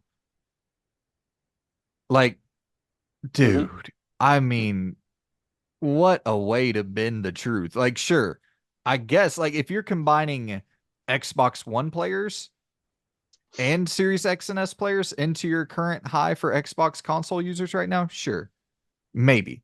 But then even that's kind of a sketchy line because look, we know that the 360 sold, I mean, double what the Xbox One sold. And I don't know if it was double, close to it. 70, I think it was 70 million. I think the 360 sold 70 million units. And then the one sold like 40, 50. I don't know off the top of my head. But so okay. Even that skewed though. Just sorry to interrupt. Because I don't know if they double count it. If you put in requests for red rings, they counted them as extra sales. Oh, the 360? Yeah, they falsified it. Oh my God. I did not So know that. even then, that's inflated. You think of how many people had problems with them fucking overheating issues. They counted that as an additional unit being shipped. My thing though is like if you're saying we have all-time console, you know, active players or whatever, you the only way you can do that is through digital storefront tracking. And the Xbox, the original Xbox didn't have a digital storefront. And so while the 360 was active, the original Xbox user base was also active, but you couldn't track them. So it's like it's not an all-time high. You had an all-time high during the 360 era where you had whatever 40, 50 million people on that and then 10, 15 million people on the original Xbox. That would have been your all-time high for your console user base for sure.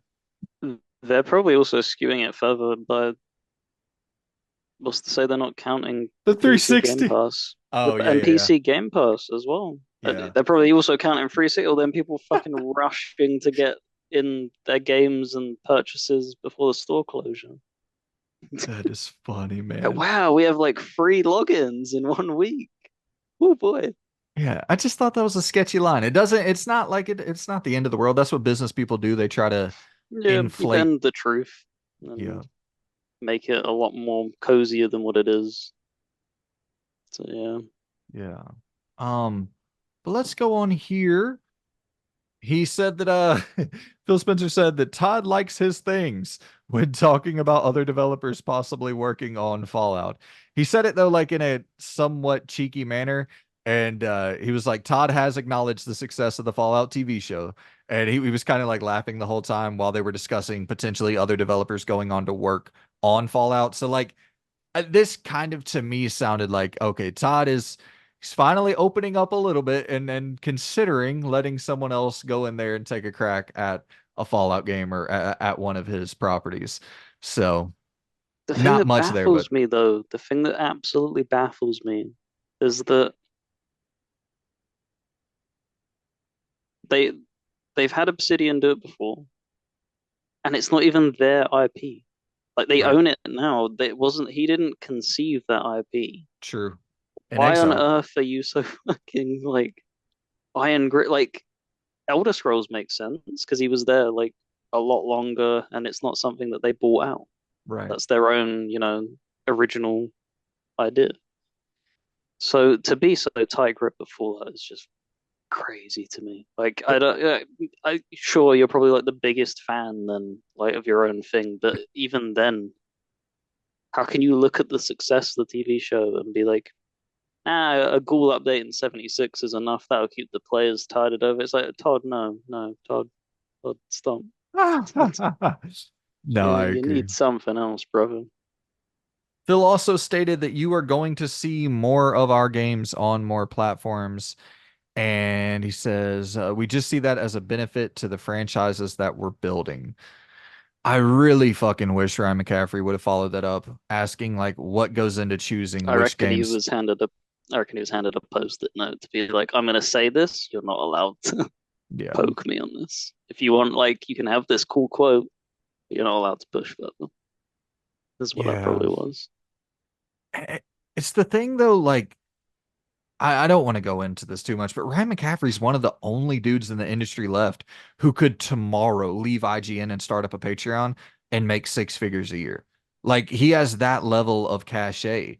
Yeah, he's one of because he was in that era of the Colin Moriartys and the Greg Millers and the and that crew of people where like their name still holds some weight. The Jeff Gershmans, who was obviously a little bit before, but it's still somewhere in that realm of people where it's people really put a lot of weight into Ryan McCaffrey's name. So it's like, I don't know. To me, I'm like, dude, who gives a fuck? If you get fired, like, or if you lose access, you're good.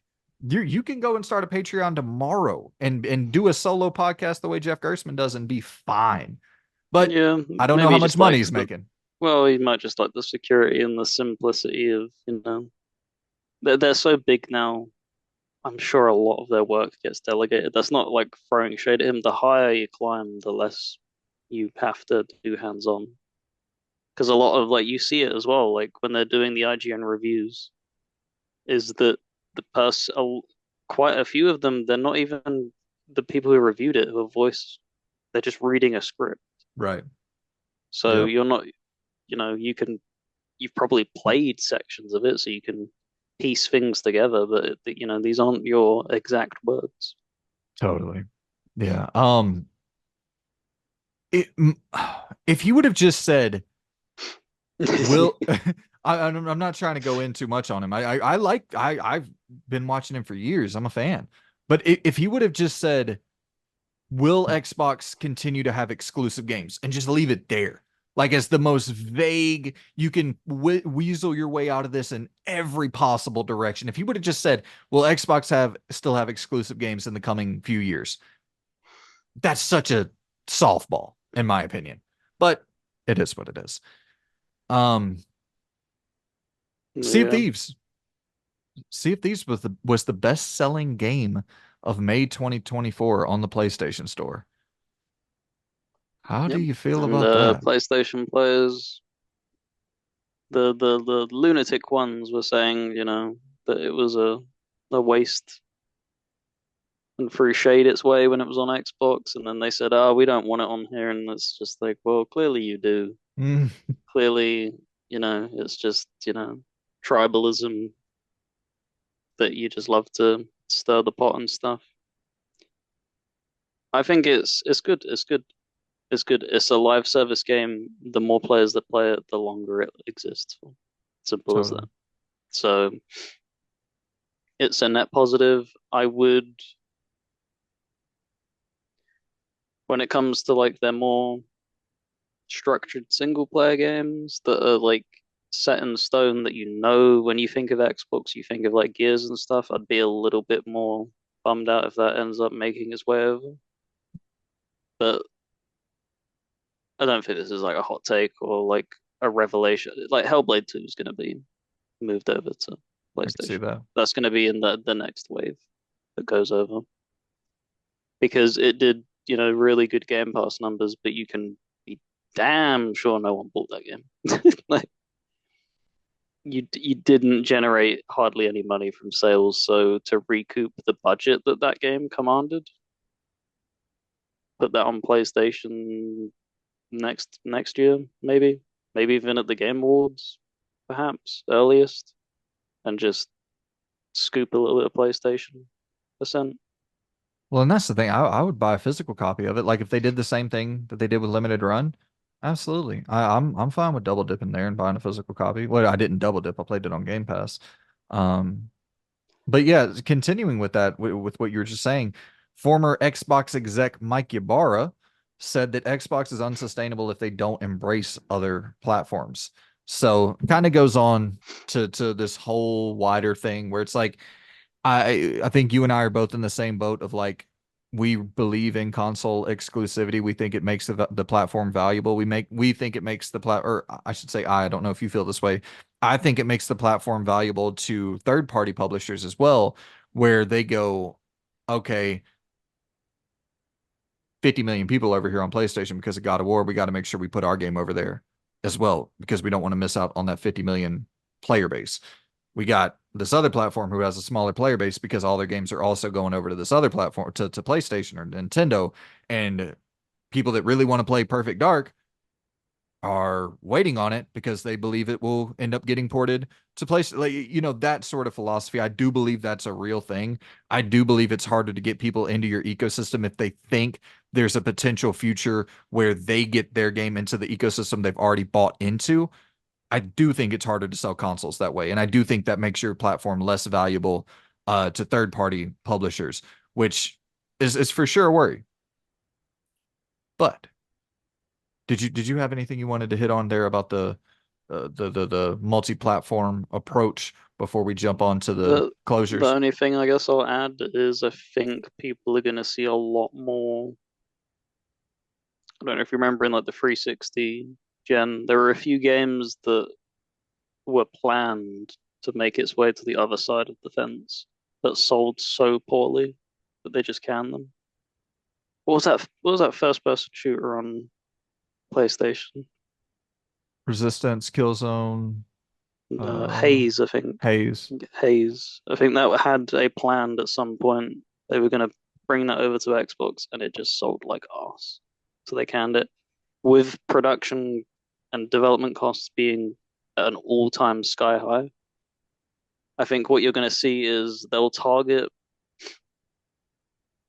if it's really, really big budget stuff, you target the biggest majority percentage. So in this case, at this moment, it's PlayStation. You put it on PlayStation. If it sells like shit, there is no point in offering an Xbox copy because it Yeah, will not move the needle to justify it. So you will just drop and just be like, okay, well, then that was clearly, like, for instance, like Forspoken. I don't see that ever making its way over to Xbox. yeah, I don't think Square will waste the time with that because what is the benefit of doing that? Whereas a Final Fantasy 16, for instance, you keep it on the stronger platform for a lot longer, where Final Fantasy's name resonates a lot stronger on that platform. When the thing starts to die down, there will be enough people that if you move it to Xbox that will play it, that will justify porting it over and giving it its own version. So, well, and it's even like with Baldur's Gate 3 and Black Myth Wukong, which are, seemingly being held back by the Series S. But if they really wanted to, they could have that game available the same day and date with the PlayStation 5 launch. You know what I mean? It's just like they think to themselves, okay, is the juice worth the squeeze on this? Should we bring in a whole, new team over here to fucking go through and try to compress this bitch down as much as possible? That way it's able to run on the Series S and Series X simultaneously. Like it, if it's not going to generate substantial sales, substantial revenue, then what's the point of rushing the gun? Um, yeah. and that's the kind of bummer of making your console less of a place where you must own it to play certain things because eh, we've went over this 100 times. It's just the thing where it's like you got to go to PlayStation for God of War. You got to go to Nintendo for Mario. What do you have to go to Xbox for? Halo?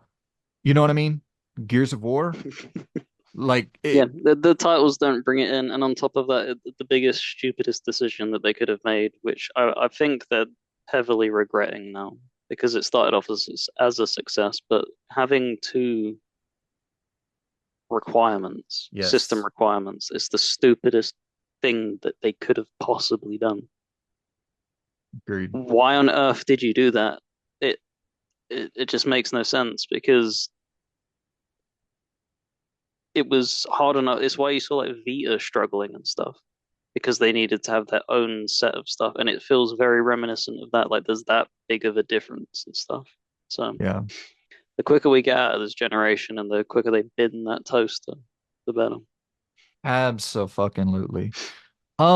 Next up here, we had a little bit of talk about the studio closures. Phil Spencer said, I've said that over and over. I have to run a sustainable business inside the company and grow. And that means sometimes I have to make hard decisions that are frankly not decisions I love, but decisions that somebody needs to go and make. And this is, once again, and I'm not throwing shade at Ryan McCaffrey. I understand he had an assignment. He had to do what he had to do. I'm sure he wasn't allowed to pivot much off of the questions.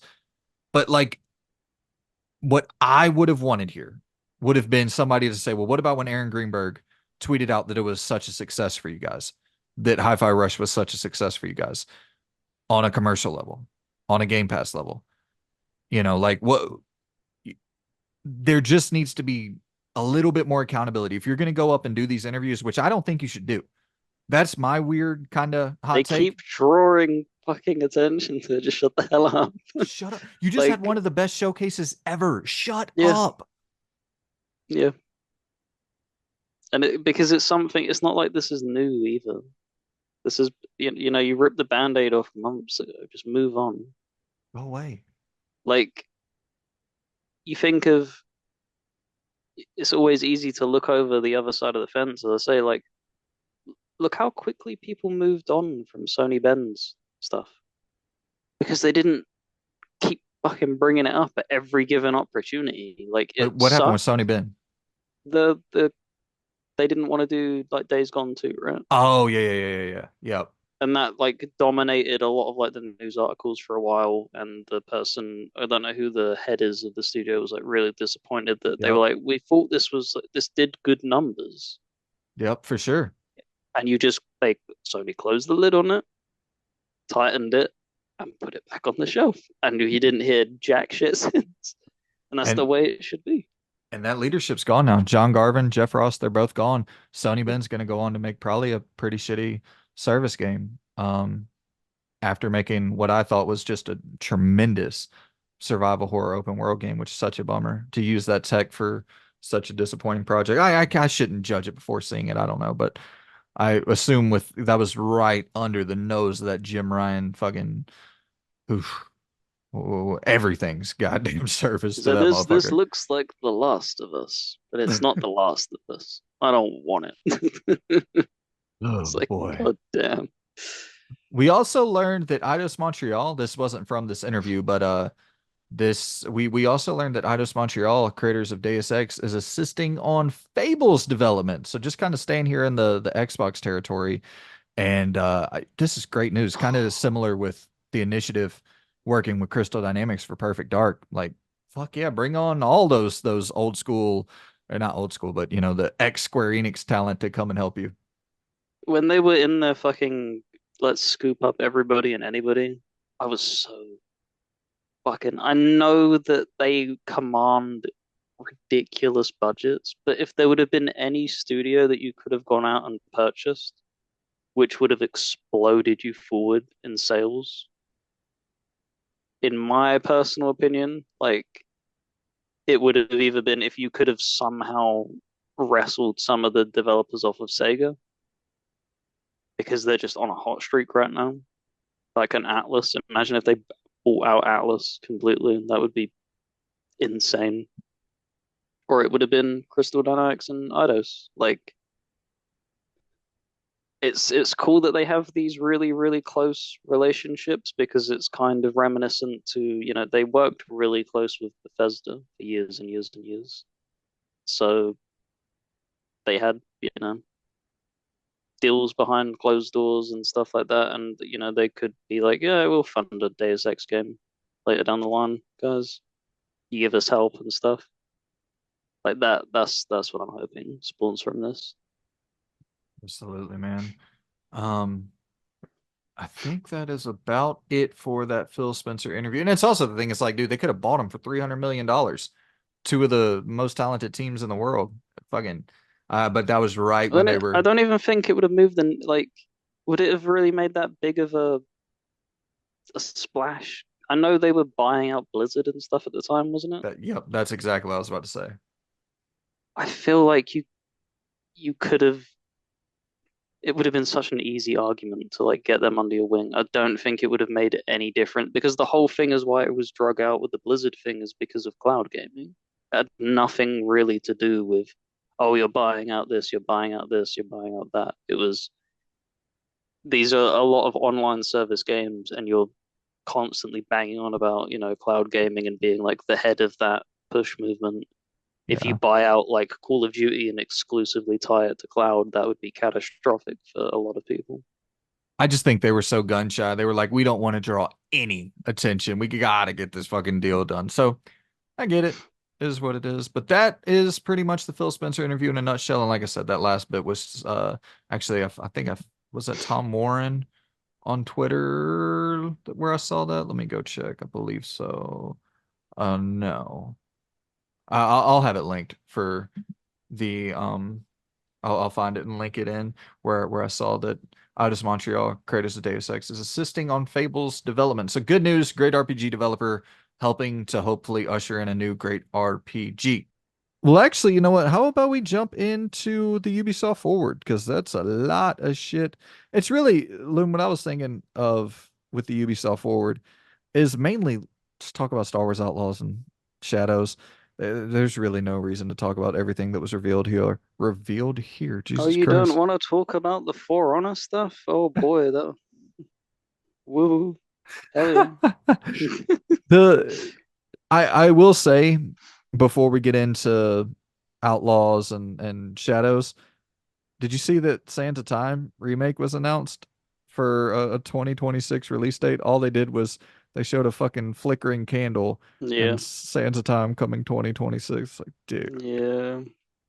I don't know what on earth is going on with that. It's, it's kind of concerning why it's taking so long. So yeah. yeah, it's kind of worrying. Ubisoft Forward shows always suck. I pretty much just skim through them. I never watch those live. I always wait till after they're done and just skim through it and find the good stuff. The good stuff was indeed Star Wars Outlaws and Assassin's Creed Shadows to me. Um, yeah, so they obviously kicked off with Outlaws. It's coming in August, I think August 29th. So went ahead and showed that off. You showed some dogfighting early on in the trailer. It looked much lighter and quicker than Starfield, but it definitely has that same Starfield look to it. Even the UI felt very similar Yeah, in the dogfighting to Starfield, which is fine with me. I shouldn't say love. I enjoy Starfield's dogfighting. But it, in general, there seemed to just be a more fluid it felt like more fluid Starfield. Like that was kind of my main takeaway when watching this is that all of the ship stuff felt like just a more fluid Starfield. You see whenever you're entering planets, like it just there's that cloud that comes over, and then as you're landing on the planet, like everything just feels a bit more seamless than what Starfield had.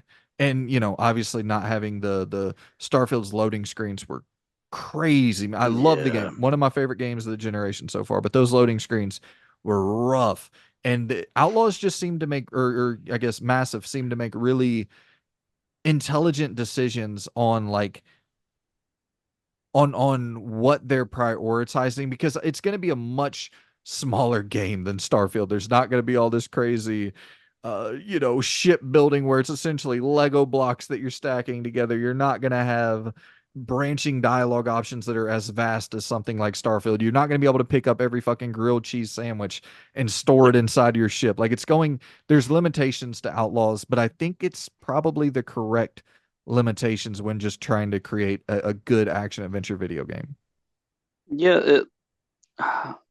This take this with a grain of salt because this is like trying to pull from a memory many, many years ago. But I think it had similar ways of handling landing on planets in their Starlink game, their Games to Life thing, I don't remember A- that. and it had good. Like I've always said, cars and Ubisoft games suck so bad. Like they're driving, the way they handle it, it just doesn't feel right. Their flying is really good. So I remember going through and playing Starlink and stuff. And it was like for what it was very, very well done. And it seems like they they just know how to do them two things. Like hand-to-hand combat always feels pretty good now since they've moved over to the Origin style of gameplay approach with their third person action adventure games and their ship combat. It just seems like it's an evolution of that Starlink game in that sense. Yeah. You see a good stealth segment early on in the trailer as well, which Ubisoft obviously has a history of creating some pretty excellent stealth games. And then she's like, taking them out in stealth one by one. And then you see her kind of looking off into the horizon with her binoculars, scouting out. And then obviously shit goes wrong, breaks into a high octane action-packed battle. And just like everything from the dogfighting to the stealth to the cover shooting, which Division, obviously it's the creators of the Division who are the main developers on Outlaws, so they have that third person cover based shooting on lock. And everything, all of these moving parts coming together to me just felt I'm not saying all of them looked incredible, but they all looked at the very least solid. And it just feels like they have a really solid foundation for their game. It's just what Ubisoft games land. Like they look pretty a lot of the time. Don't get me wrong, there's some things where they do miss a little bit. As sometimes NPCs' faces can look a little bit rough and stuff like that. But the thing that Ubisoft does well is like attention to detail. Like I'm sorry, Starfield, to try and like it's the comparison. Yep. It's the natural comparison. You walk through like say Aquila City in Starfield, and yeah, there's NPCs that populate the street, but they don't feel like they're doing anything. Yeah. They kind of just feel like they're placed there to fill a number. And the thing that like Assassin's Creed games, like they at least try and show them doing like tasks and stuff a little bit more. So it makes it a little bit more realistic. It's the same with like Dragon's Dogma 2 and stuff. When you went to Bak Batal, and you'd have people that would like go around and do like the ink thing, whatever it was, whatever you call that. Yeah. Well, and it's And it's also just much more lived in. It just makes it feel good. like, you would shoot a random NPC in Starfield and nothing would really happen. And in Outlaws, they have this system baked in place, the wanted system, which is like a GTA wanted system, where you shoot a motherfucker and then, you know, I shouldn't even assume. I don't know if you can shoot random NPCs, but I assume if you did, the wanted system would take place and then you're running from the Empire. And like, so there's some sort of context built into this game world that would make sense. Okay, I did something bad. Now I have to deal with the consequences. But one thing you brought up earlier about the vehicles not being great in Ubisoft games, which I agree. I think this speeder bike though looks Yeah. pretty fucking fun. Yeah. No, it looks really damn solid. And that's what I mean. When it's not having to, there's just something they never get right. If a wheel is touching the ground and they have to like have it be, did you play Watch Dogs Legion? Yep. Them cars just felt like shit.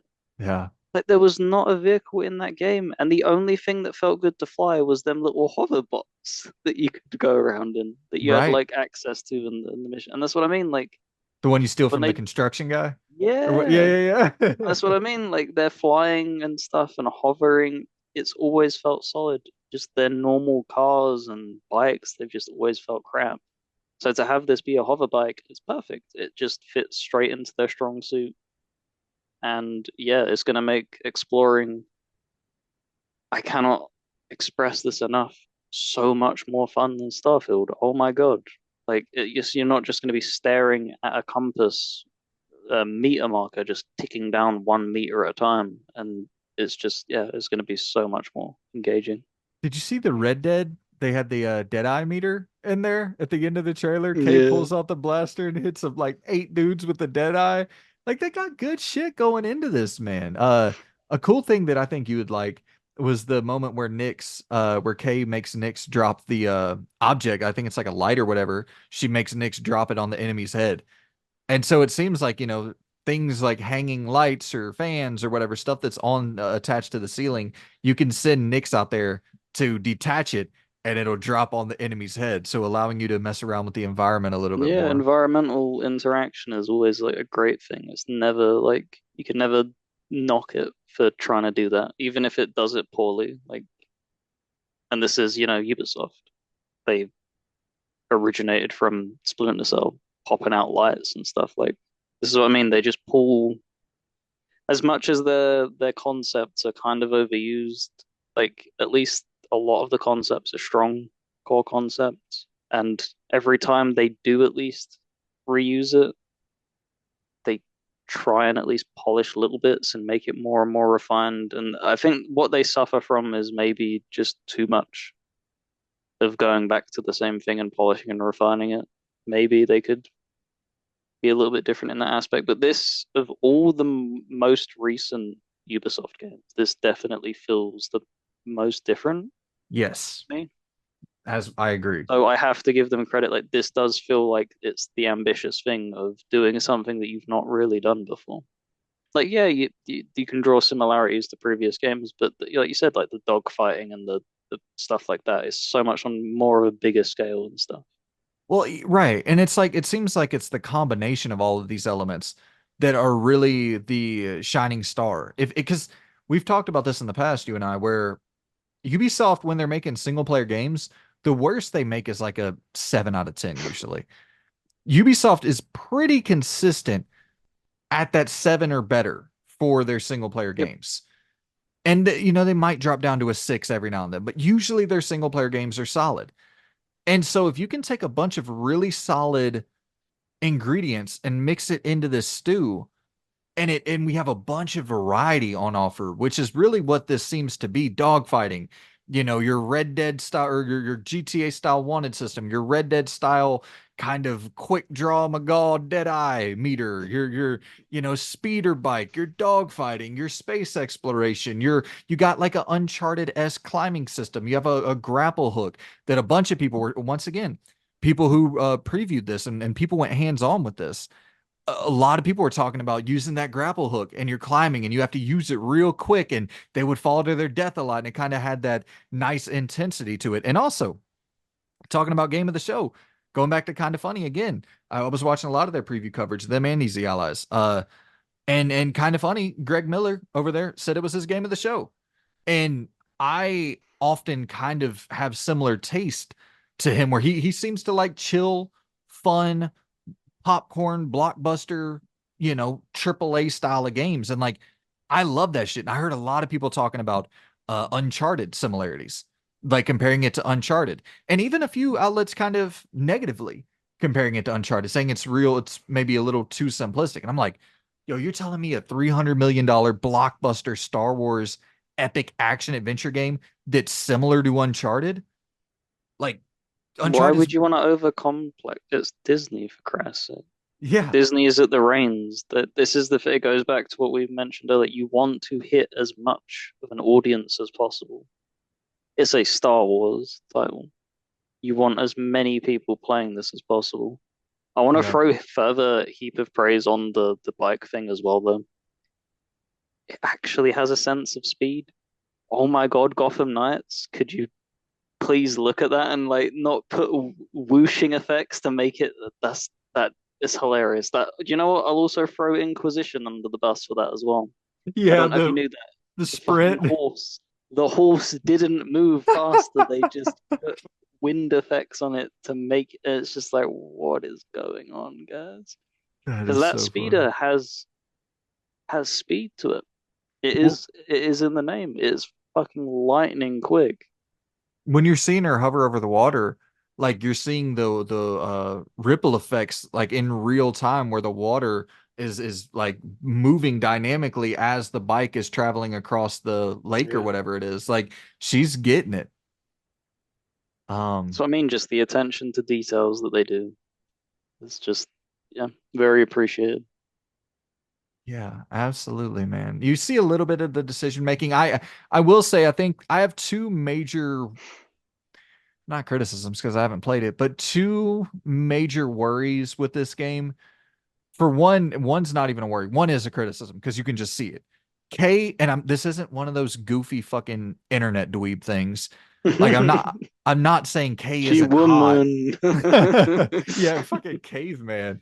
I'm not saying that she's not hot or anything. Like, I don't give a fuck if my video game characters are hot, but she just isn't. And it's a Ubisoft thing, man. Like, why the fuck can they? They're the worst in the business with AAA character models. Like, the absolute fucking worst. She does not look like a human. And the lady who Yeah. plays Kay, the who does the motion capture, is a very pretty, like, and I'm not, once again, you don't even have to make her pretty. Like, I don't want to like throw people, say who's pretty, who, like, I'm not trying to do that, but like I wouldn't say fucking Kratos is some hot hunk of a man like the modern Kratos, No, but but it it's got looks like a, strong character design, and it's yes. very, very refined, which is what you expect from AAA. And that's something that it's so weird because their armor sets that they're able to do and the weapon designs and stuff and like the latest Assassin's Creeds, they're so precise and so artistically done well. And then you take that helmet off, and then it kind of looks like cement has been pushed down, and it's just like, yeah, I guess that's skin. Jeez, fucking Christ, you're ugly. What's going on? And that's yeah, that's not the female thing. That is across all characters, Yes. every character, and it's just the engine that they use. That is it, because for whatever reason, it just doesn't look good because I'm in what do you call it? In the division as well, their character models kind of look a little bit iffy. They don't look the best, but their environments look fucking breathtaking. As So, do these and Outlaws, man. The environments are amazing. so for me, it's I don't think I will take it down as a negative because it's like the whole game doesn't look arse Right. for me. They just seem to, for whatever reason, excel at environmental design, weapon design, armor design, and that means that they sacrifice character design. If this had a hell of a lot more story driven choice where you're ripping in and stuff like that, then it might be because I think the cutscenes in the game will probably be a little bit better and stuff like that in patching it. You know, it's not gonna fix it completely, but it will salvage it a little bit because it's like how they did in Valhalla and stuff. Like the cinematics looked a hell of a lot better than the in-game character models. So I will say this. Some like the non-human characters look great. Jabba the Hutt and like a lot of the non-human characters look incredible. They just man, they that's because have. they look ugly to begin with. Did you see that it was only going to be about 30 hours to finish the main campaign and then 50 hours for a completionist run? I love that. That is beautiful if that's the case, Love that. because that is what it should be. Um, Hit them numbers because it's a lot more efficient on your development budget as well and your turnover and stuff. Because it's Ubisoft, man, they love hitting these like yearly games and stuff. Just pull back the scale a little bit. Like how Totally. many planets did they say? Like three, five, something. It's I like a don't small know. number. I actually didn't see that. I don't I'll think have they to go showed it in find that. the the video. They'd mentioned it before as to how Okay. many it would end up having, and that's fine for me. Like it was a big guttural groan when you hear like Starfield having as many planets as it did. It's like that's not a positive thing for me. Here, Insider Gaming says, and all Star Wars Outlaws features 5 planets for us to venture to Mm. and explore with quests on each one to flesh out the main and side stories. Yeah, five is perfect. Perfect. Yeah, especially when the world environments are as detailed as they are. Um, but yeah, man, people are pretty hot on it. Like I said, I've seen a couple articles of certain outlets not too hot. Eurogamer was one of the ones, but once again, they were the outlet that I was talking about initially, who was kind of giving it shit for feeling like a Star Wars game or for feeling like an Uncharted game. So for me, that's like music to my ears. I saw Skill Up was pretty Yeah, hot on it. I watched Skill Up's preview. VGC was pretty hot on it. Said it felt like the Uncharted game the Uncharted Star Wars game that we never got. So rest in peace, 1313. absolutely. I will say it. The only thing the thing that bums me out the most is, and this isn't because it is her as a character. This would have just been the perfect Mandalorian game. Yeah, Bounty Like it Hunter. really, really feels like a missed opportunity there. You're saying you like canned it and stuff. It would have also saved you tons of money on fucking lip syncing the main character and stuff like that, and not having to worry about um what do you call it? Motion capture. Yeah, motion capture and stuff like that, and worrying about animation and stuff like that. So Totally. it does feel like a little bit of a misstep. We gotta, that has to be on the way from some studio. I imagine that it's just now being greenlit because EA canceled the one that they were working on, so some other studio is gonna have to work from the ground up. I wouldn't be surprised if it was a Ubisoft studio. It has to be Ubisoft. It's the only people that can do it now. Yeah.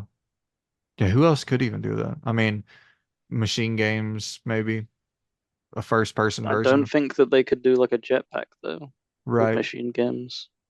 I think they have Yeah. that in them. Um, Piranha Bytes, bring them back. Real shit, like I'm not even joking. I forget the name of the studio, but the team that did that Outcast a New Beginning Outcast game, game. I'd Yeah. be down to see a Star Wars version of that. Like for real. If Disney was like fucking monitoring these dudes and being like, "Hey, goofballs, don't create quests that loop around one another and have absolutely no through line." And like, yeah, that game had a lot of weird bullshit, but was so fun to play. But talk about another game that looks very. Oh, I should have. Um, my other big worry is that the dialogue options look uh, a bit a bit shallow. You you didn't play Valhalla, did you? No, I played Odyssey, and I thought that the dialogue Odyssey. options were pretty solid there. But I remember in Valhalla, I played like the first 15 hours of Valhalla, and it was pretty light there. Yeah. I think it's something that they don't particularly care about, in all Yeah. honesty. Um, the choices you had in Valhalla were laughably bad. Like, I'd go as far as saying that. Like, it really was just pretty crap, to be honest. So it doesn't surprise me that they've kind of taken the foot off the pedal with that and given it less time. Well, and it's like one of the hardest things to do in game development, I imagine, is have all of these dominoes and branching paths and shit like that to keep up with, along with your over the top bombastic action adventure game that you're trying to put together. So I get it. How about some Assassin's Creed Shadows? I watched the full, whatever, I think it was like 20 minutes or so, 15 minutes of Assassin's Creed Shadows. My main takeaway is Yasuke is fucking huge. Yeah, that's what I said. Guy's a fucking unit. Dude, he is like towering over everyone. And I just thought immediately this trailer had a great atmosphere. The villages are densely populated. It definitely doesn't, and I know that I was watching a really compressed version of it, but it definitely doesn't have the like environmental wow factor of a Ghost of Tsushima. But you know, it's Ubisoft. You know what I mean? Like there's certain things that I'm not necessarily expecting from Ubisoft. I wish that it was there. I wish that it was just this unbelievably the highest level of visual fidelity you've ever seen in an open world, but I don't necessarily expect that from Ubisoft. But I will say, talking about character models from Outlaws, Yasuke, his character model is incredible. In at least in the cinematics, I imagine we got the best possible version of that being shown off to us. I don't think the when we actually get our hands on it, I doubt the character will look quite that realistic for the majority of the game, but character model looked great in this trailer. Yeah, I like the design of the character. Um, and yeah, just can't wait to get my hands on it with the combat. I think that's going to be really, really cool. And just the little details of stuff. Like, yeah, it doesn't have like the WoW budget of like a Ghost of Tsushima, but it still looks good. Yeah, It it still does looks look good. really, really, really good. And you have the section where she goes underwater and like breathes through like the bamboo. That's really cool. Gets out of it and then does like a swirling attack and it fucking shreds them bamboo trees and everything. This has the this would be criminal if it didn't have it, but the paper doors and stuff, being able to assassinate people through them, it just feels good. It just everything that I would hope would be there seems to be functioning perfectly. Totally. And the combat just looks so crunchy. Seeing Yasuke smashing down on enemy heads, and then he's got these super powerful attacks. And there's one point where he even decapitates a motherfucker with like this ultra powerful attack. Um, I'm It so glad that they've brought that back as well because that was a big thing in Valhalla that they said about dismemberments and stuff, and it really does add to a combat encounter when you're in the middle of something and you just great sword somebody in like the arm and then it just completely severs and stuff like that.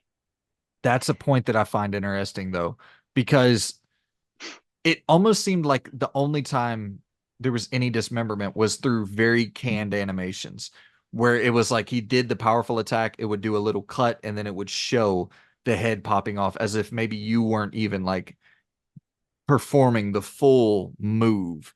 And that's the Mm. one thing where like I do hope that as Yasuke I can grab a big ass axe, smash down on an enemy and literally see his skull like cave in, or take a sword to an enemy's leg and see a limb go flying off in the distance. Like that's the shit that would make it hit that extra bit harder. I don't necessarily need that, but that would be a great, that would be something that really added to that just fucking gross, gritty, visceral nature. Yeah, for sure. Um, let's see. The section where you're presented with the two options, one being like you can charge through the front gate as Yasuke. Am I saying that right? Yasuke? Yasuke. Yasuke. One where you can charge through the front gate as Yasuke, and then the other option being you can sneak in as what's the lady character's name? Oh, I can't remember. I'll look it up. But you can sneak in as the lady, or you can go just guns blazing through the front gate as Yasuke. So giving you a little bit of replayability. The only problem with this for me is if I get to choose, I'm only picking that fucking Yasuke dude. I want to obliterate motherfuckers. But to your credit earlier, that might be kind of tough because some of that stealth shit looks Mm, nasty. yeah, no, for sure. Um, I hope that it's good to have them sections where you can choose. I hope that there are things where it's like you have to play as Yasuke or I think it's Naue. Naue? Now, yep. You're right. You're right. You're right. And it's just not a choice because I think that that would. I know some people are like, give us choice 100% of the time. Sometimes it's good to get pushed in that direction. Like if you Yep. only want to do like the opening care, it can spice something up. Like yeah, that's meant to be a shorter game, but 10 hours of bonking somebody with a big wooden stick, I think you you could do a little bit of a switch up of underwater stealth and stuff like that. Dude, yeah, that underwater when because you can go prone. And so Yeah. she's crawling in the tall grass and then like makes her way underwater, but it's still shallow enough where she's like actually at the bottom of this lake crawling through it, not swimming, crawling, and then using, like you said, that bamboo to give her some oxygen. And like, dude, that looks fucking Mm. awesome. The just the ability to go prone at any time. I loved that in The Last of Us 2. Loved that shit. And in a stealth-oriented game, like a Metal Gear Solid or whatever, it's just a weapon that you always have in your back pocket where it's like, worst case scenario, I'm gonna be crawling for a long ass time trying to stay hidden. Like if you have some enemies who swarm you and you're detected, you're like, fuck it. I'll spend like 5 minutes crawling, What crawling to what safety. took them so long? Like it took them so long to add crouching for Christ's sake. And Yeah. then they waited like because that was when could you it would have been Unity that you could crouch on command. What was that, Yeah. 2014? I think so. Launch of the You're telling PS4. me it took a decade for you to go from walking to crouching to crawling. Like it's the inverse like baby effect. Like it took them so long to learn that, man. But yeah, it's such a good addition. I can't wait for it. Like I love Metal Gear. I love Metal Gear Solid 5. The amount of like it it just adds so much.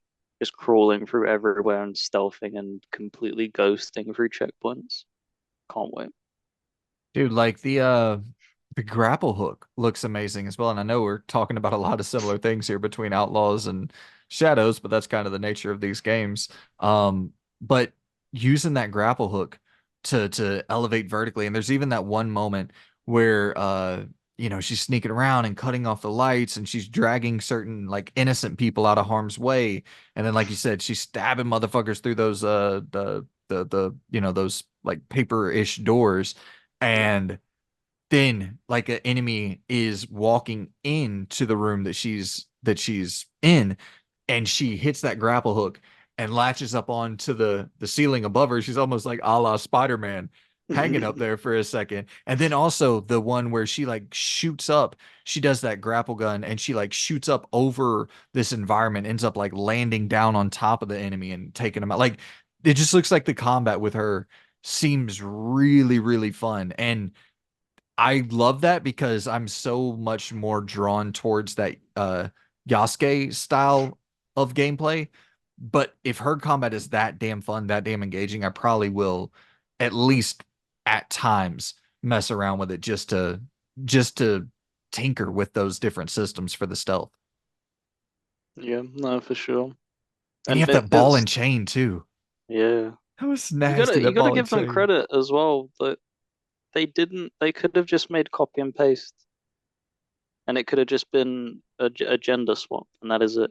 These are two completely different play styles and the way you will be approaching the missions and stuff. Like I'm sure maybe you could do a bit of stealth with Yasuke, but this guy's like 6'4". It's like LeBron James like walking through Japan and stuff. Like it's gonna Yeah, be very, very difficult to stealth with that guy. absolutely. Yeah, towering over motherfuckers. Um, but yeah, dude, I am very, very excited. Launching, I think November 2024. I don't have the specific date down, but Ubisoft having a hot ass back half of 2024. Is there anything Absolutely. else you wanted to hit on with Shadows or Outlaws before we move on? No, I think we covered it all. I do want to hit on this, and this I only have brief, not a lot here to say, but Visions of Mana is releasing on August 29th. And Star Wars Outlaws is releasing on August 30th. I'm not gonna And lie, I don't think there's all that big of a crossover with that no, for me though, I'm, title. I'm, I'm I'm Oh, speaking okay. purely selfishly. Yeah, Visions of Mana should be fine. It's just a fucking bummer for me because that Visions of Mana, dude, that remake or whatever I guess just new game, it looks in incredible, dude. So cute, so charming. It showed here you had 5 playable characters. We got a look at the different styles of play that you can expect for each of the characters. You can switch out your characters in this party of 3. Exploration looks fantastic. You're flying around this open world on different mounts. Boss fights look genuinely solid. It just looks like a great, great video game. It is unfortunately coming to PS4, so it is what it is, though. It's not trying to push the bounds of what is Yeah, possible on the. I think it gets away with it. Yeah, Considering if Tales of Arise can run on last gen systems and run well, this looks fairly similar in the what it's trying to achieve and stuff like that with like real time combat. It doesn't I doubt there'll be stuttering and slowdowns in it. yeah. But yeah, it looks interesting. I've never played a game in the series. I don't know if you have either. No, I haven't either. No. So I'm hoping this will be exactly how I felt about Tales of Arise, where it's just like, holy shit, another series to like keep an eye on. Because that was my Yeah. first Tales game. I Same. ended up 100% in it Oh and wow. absolutely fell in love with it. Like it was a cracking game. Also gets big thumbs up. Any game with an arena in it, give me that as like a side piece of content. I'll happily sit there and grind out arena fights. This definitely seems to be of a similar scale, Yeah. with Square kind of with Visions of Mana seemingly trying to reboot this series, give it to a larger audience in a more like I don't know. Like this looks really, really high quality. I don't mean to like diminish the other games or anything, but this looks really, really high quality. It's also rumored that it'll be launching on Switch 2 in 2025. So definitely seeming to get this thing to as large of an audience as humanly possible. And Speaking true to their what was the word I'm looking for here? Their aggressive multi-platform. strategy. Yeah, their strategy moving forward of getting it out to everybody. And that, yeah, they need to do that. Yeah. Unfortunately, I won't be one of the people buying it, but I do hope that I hope it does really, really well. There's a part of me that wants to buy it just so it'll, so I can add to that thing. But it's like at a certain point, it's kind of fucking stupid because I'll be playing Outlaws for probably Yeah, a I month. felt the same way, and I ended up just not doing that because I wanted to do it of Sandland. It's Mm, just I didn't I still haven't picked it up, it's so funny. it's just like You actually bring that up at the perfect moment right there as I'm debating it because I did that exact same thing with Sandland. I did buy it and it came out the same day as Stellar Blade. And I have put like 7, 8 hours into Sandland, one I still need to be going back to and finishing. But it's one of those things where it's like if you got two things coming out on the same exact day, you probably should prioritize the one that you're going to be spending more time with. I mean, I actually thought it would be Sandland, but I kind of really dug the shit out of Stellar Blade. All right. Now let's move on. Let's see, what do we have here left to go over? Got a couple things. Just trying to make sure I haven't skipped anything too notable. So we do have some more information on Slitterhead here. This will be a quick one we can run through real quick. Um, so this is coming from Hazador Gaming on Twitter. And it says four different difficulty levels for Slitterhead, 49.95 US dollars, 4K 60 frames per second on all modern platforms, stage based with each stage taking 30 minutes, linear, so no side quests, no shops, no open world, estimated 15 hours long. After that you can enjoy the remaining challenges. So that is that's not really what I was expecting at all. yeah, it feels like hearing it in that sense. It sounds almost like Devil May Cry level of Right. like structure, which is a little bit strange for me Well, personally. But I've not. This isn't too hot on my radar, if I'm being honest. Like I've seen it a few times, and it's just like I don't know about this one. yeah. It's interesting because like they the creator also worked on Gravity Rush. And so it kind of All right. seems like, he's the creator, the original creator of Silent Hill, but also Gravity Rush. So it almost seems like he's blending Gravity Rush and Silent Hill into What a Slitterhead. tonal shift. Jesus Christ. Right. I do love, no side questing, no shops, no open world. I fucking love that. I love the Yep. 15-hour runtime. No need to pad this thing out.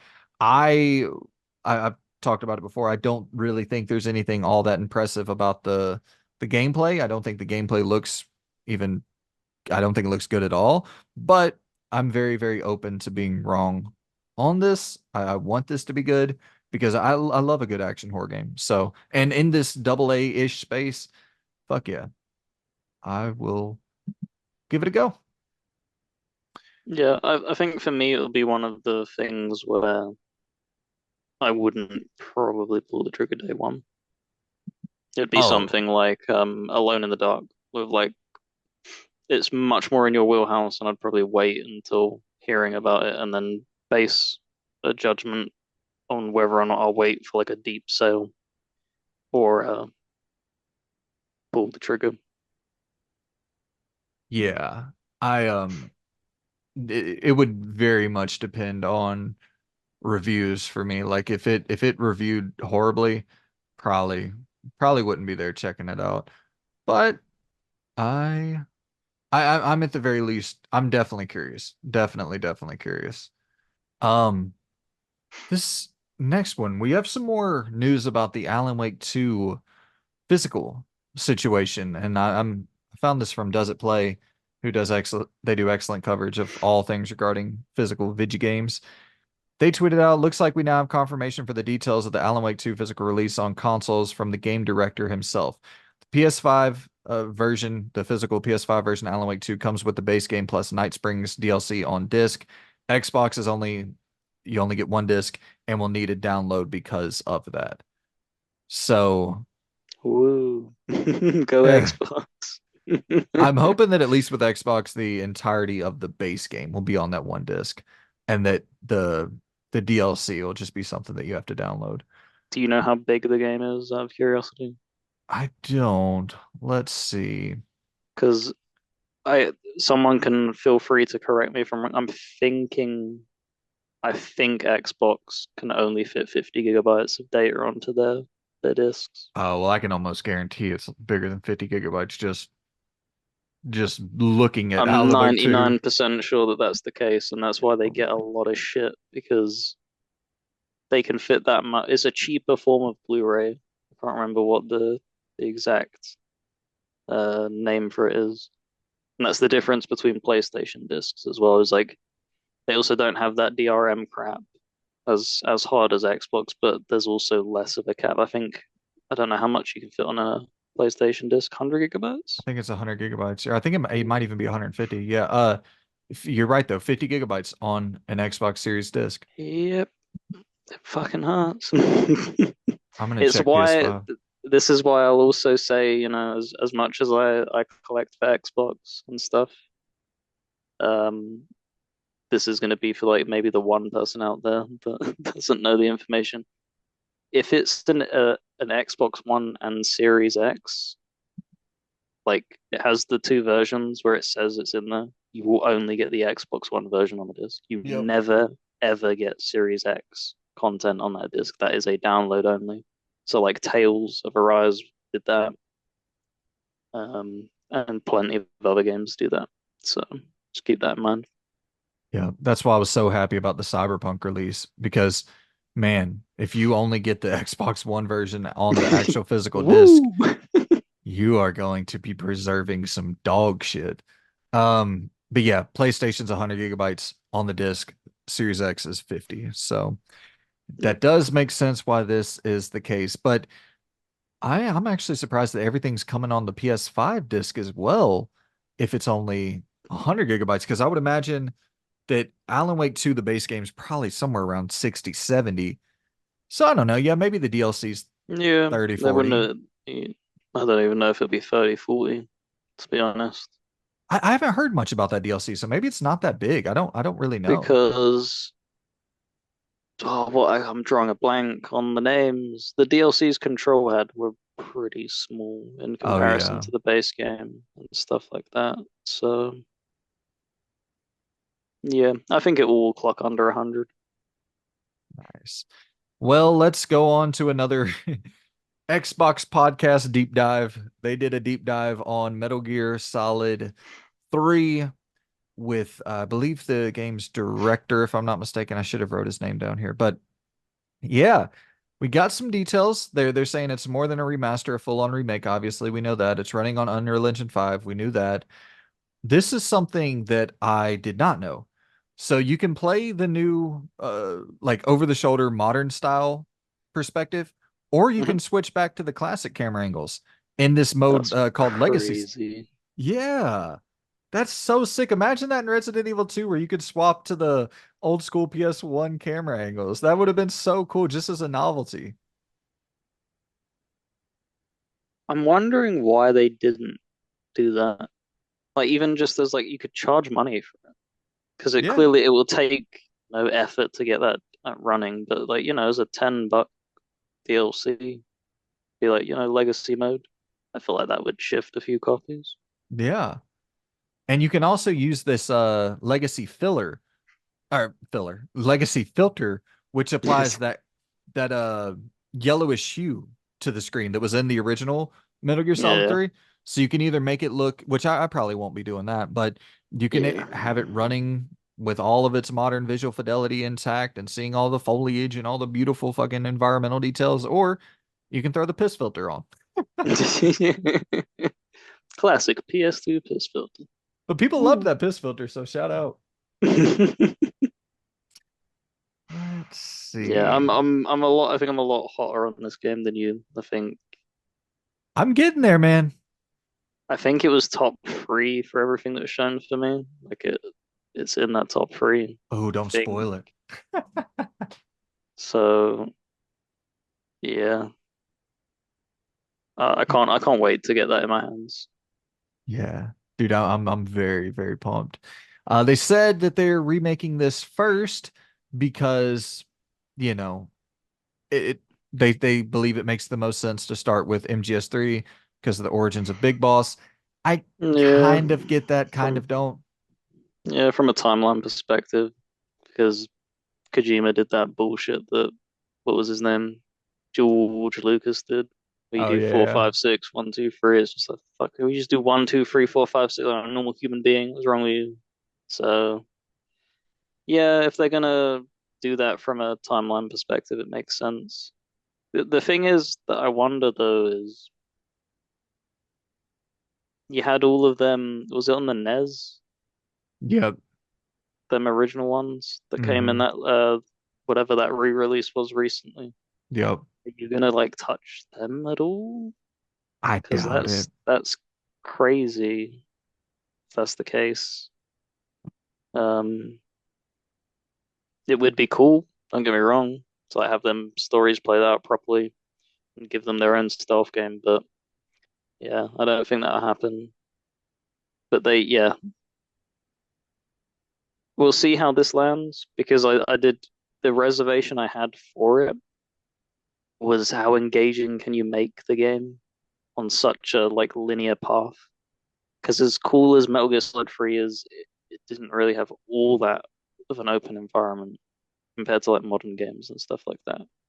Like a lot of them early sections were really slim corridors and stuff like that. Yeah. So depending on how they make this game feel in the way and play, if they can still make it engaging for like modern audiences, because this is what that's the whole point. They're doing these remakes to get new blood in. Of course. They don't particularly care about the fans that come before because the fans would want it probably staying the same or very, very mildly tweaked. So yeah, it'll be interesting. Yeah. They did say this is one thing that I was worried about. They said they didn't tinker with characters' personality or dialogue, but went in and used in-depth facial capture. But actually, they went in a bit further and fine-tuned the character models by hand to fully convey the original artistic intent. So they're seemingly not. I mean, MGS3 has some you know, so some dialogue in there that might not be suitable for modern audiences. I'm glad that they're keeping that shit intact because I mean that is the original vision of Kojima. Don't go in there and start doing your fucking your bullshit to remove what Kojima had in there as like the Yeah, there's some wasn't that something they wanted to do in Silent Hill as well, and they told the director no? I wouldn't doubt it. I would not doubt it at all. I'm fairly certain I remember reading that with like Bloober, where he was like, Oh you know, yes, yes, yeah, and they were yes. like, no, no, don't do this, and it's just like you're the direct. That's crazy to me. That's Yeah, crazy to me, and that just shows you like the difference between a fan and a creator. Is that a creator can look back at something that's considered like a great piece of work and be like, mm, looking back on it, I wish I did this and that and this. Whereas the fans are like, no, no, no, no, no, no, no, no, don't do that. yeah, yeah. It's So I'm glad they're not fucking up the characters and shit and trying to make it, ultra just uh for a lack of a better term, I hate all the fucking dumb political shit, but for a lack of a better term, politically correct. Like you don't these characters are supposed to be silly and over the top and hypersexualized and goofy and like it's supposed to be a B movie, a B action movie. It's I yeah, it drew inspiration from the early James Bond films. That was yeah, what he did. So, and that is, the films were like that, so the game was like that. So, yeah, don't mess that up, please. totally. It says tears and bullet holes and bruises will mar Snake in real time, showing the dynamic nature of your character. and your body will showcase wounds that represent your specific playthrough. So, and I've been playing Grand Theft Auto 5 on the PlayStation 5, the PS5 version, and that's a feature that I never remember in the PS4 or PS3 version. But yeah, you get into a wreck, you'll like 45 minutes later, you'll be walking around as Michael with a big ass burn mark on your face or a big ass scar or something, or like bullets and on your shirt where you see the blood kind of pouring from. And so Hmm. I know there I was love that. bullet holes. I don't know if there were burn marks and stuff, but that yeah, it's been so long since I've played through them. Yeah. You see in that opening section of the game, you're like able to walk across the beams that are connecting. It's like that building that doesn't have a roof. You know what I'm talking about? That very early section Yeah, of the game. Snake's like walking across them. yeah, that's incredible. I like that dynamic and stuff of interacting with the environment. Really all for that. That's what made Metal Gear Solid 5 so fun, is the way that you could scale stuff and interact with buildings and stuff like that. They weren't just like a big blocky obstacle. Yeah. You could climb up pipes and then climb through cracks in the wall and stuff like that. So yeah, all for it. Absolutely. It's getting a physical release day one. So we ain't got to do none of this wait around bullshit. We'll be able to play the version of the game we want to play. We have the option to buy digitally, physically. That's because Konami can't be pulling that shit. They're so deep in the red, probably. Like we need all You're the money right. we can get, guys. Pachinko, ain't it? No release date though. So I'm assuming 2025 for this one. Yeah, maybe later. Who knows? Yeah. All right. And now we move on. I'm going to run through these notes one more time because I think we're on the last story, if I'm not mistaken. 3 hour show of nothing but video game news, the never ending festival of games. Because I'm going to skip the Suicide Squad one. We've talked about that at nauseum. We kind of know the whole situation with that. To summarize it, it's a joke. Nah. That's that. It lost $200 million. That was kind of the main takeaway that I had. That was like, yo, Yeah, its marketing budget was so stupidly big. I don't know what on earth they were thinking. Complete delusion. yeah, absolutely. All right. So let's close this off with some Phantom Blade Zero. And this is coming from Phantom Blade Zero or PB0 underscore official on Twitter. And they say that's a wrap for Summer Game Fest. We had such a blast. Thank you all for your love and support of Phantom Blade Zero. Here's a Q&A letter from our game director, Soulframe, to answer some of your most asked questions at the event. And now here, oh my God, I gotta increase the size of this here. All right. So I want to highlight this one key one and we'll kind of bounce around. The question here is another Souls-like question mark. And it says, the director says, as of now, those who have tried the demo should have a solid idea that it's not a Souls-like game. It's worth stressing again that making another Souls-like, in quotes, was never part of the plan. We want combo-driven, heart-pumping combat that is hectic, rewarding, and exhilarating.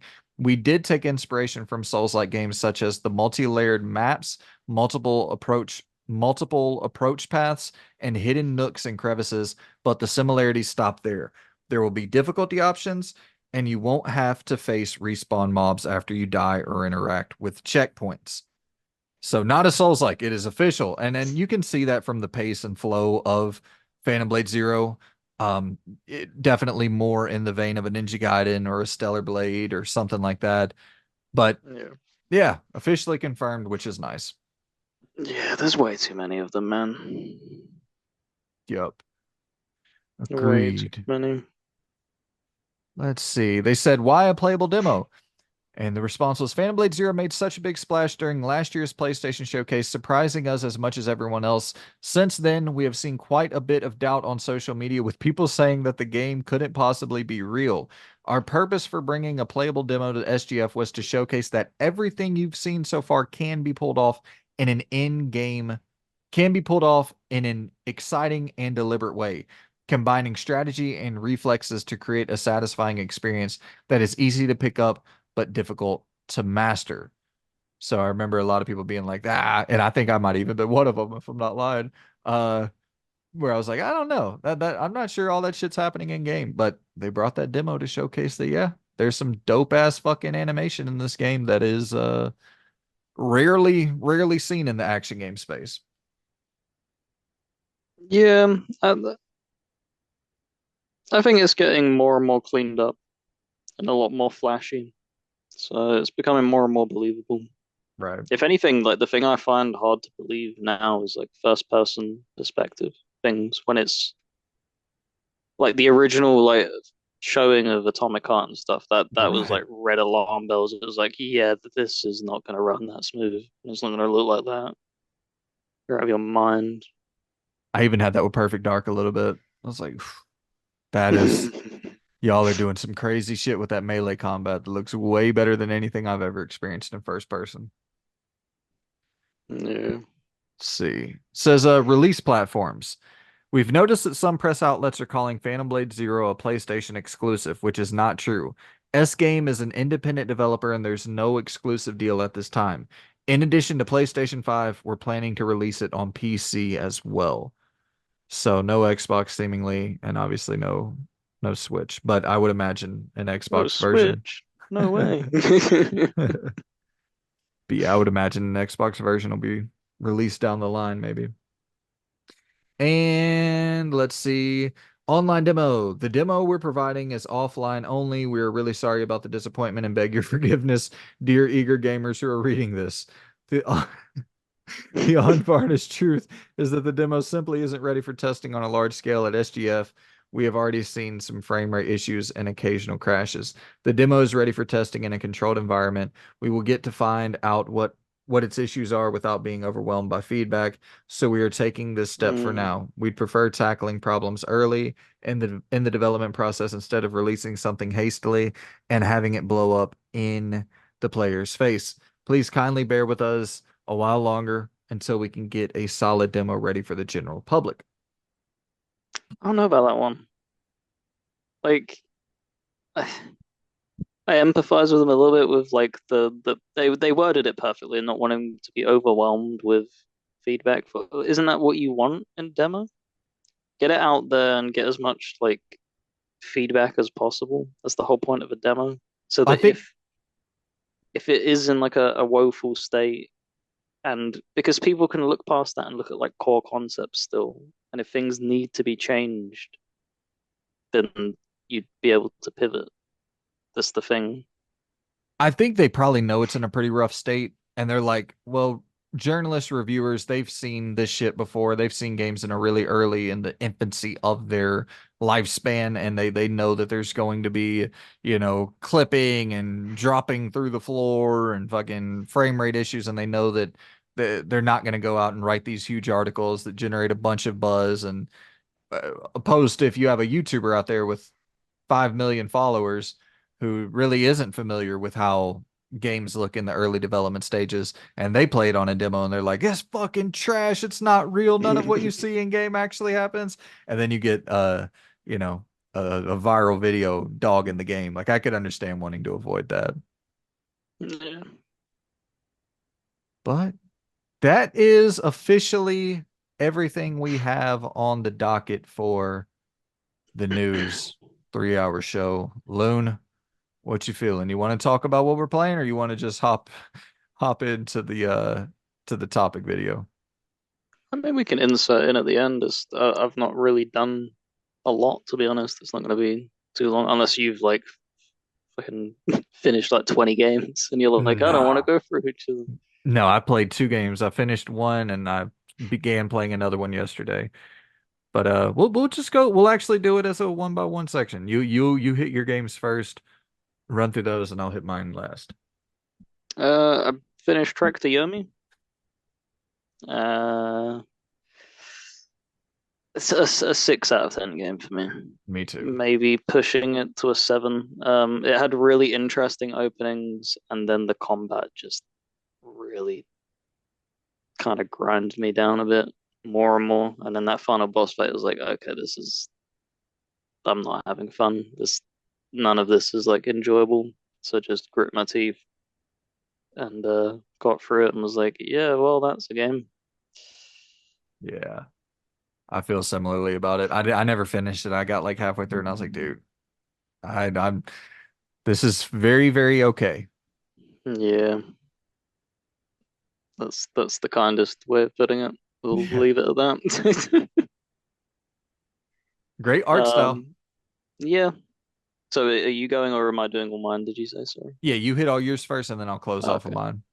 Um, Quickly, just 100% Xdefiant. It took so much longer than it should have. Um, that's the new Ubisoft FPS competitive shooter that they put out, kind of like their Call of Duty Overwatch blend. It's fun, but it's still missing massive things that would help elevate it and stuff, and it needs a little bit more polishing. And their handout of XP is so bad because that last achievement was just hit level 50, and you got to level 40 like fairly reasonably quick, and then them last two levels, last 10 levels, sorry, it's probably about 15 hours of gameplay. Like it's brutal. So that really knocked it down. Um, and I guess the other thing that I'm deep into is I tried to finish Persona 3 Reload before this beauty arrived, and it didn't work. It just didn't happen. I think I'm like one dungeon out, and I was like, I can't like push through this any faster. Like that's just way too much. Yeah. So yeah, I'll probably be trying to finish that up tonight and then start Shin Megami Tensei either tomorrow or the day after. The only other thing I wanted to say as well to throw a little bit more positivity and push that game even further.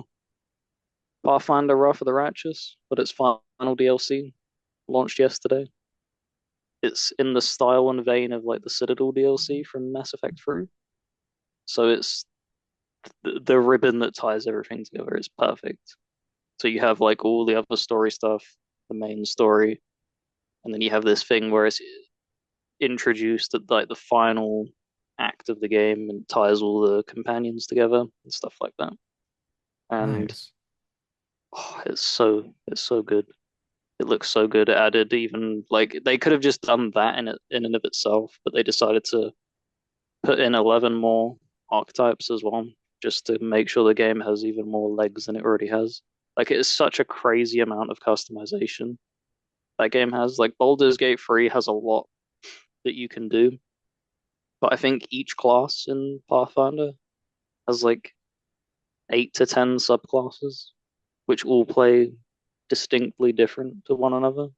And there's like, 10, 15 classes. Like it's such a crazy game, the amount of content they were able to pack into it. Shit, yeah, dude. That's fucking awesome. Happy to hear you have been enjoying it, man. So on my end, I've only finished one game in the last like 2, 3 weeks, seemingly, and that is the Saboteur. And so I've been jumping around, checking out a little bit of this, a little bit of that. I just nothing has been something that's like where I jump in and I'm like, I can't put this down until I finish it. And the Saboteur, not even necessarily, I wouldn't say it's one of those games either. It was just so fun that I just kept coming back to it. It wasn't one that I burned through quickly. Like I played it for a while and Yeah, I really enjoyed the shit out of it. You're playing in Paris.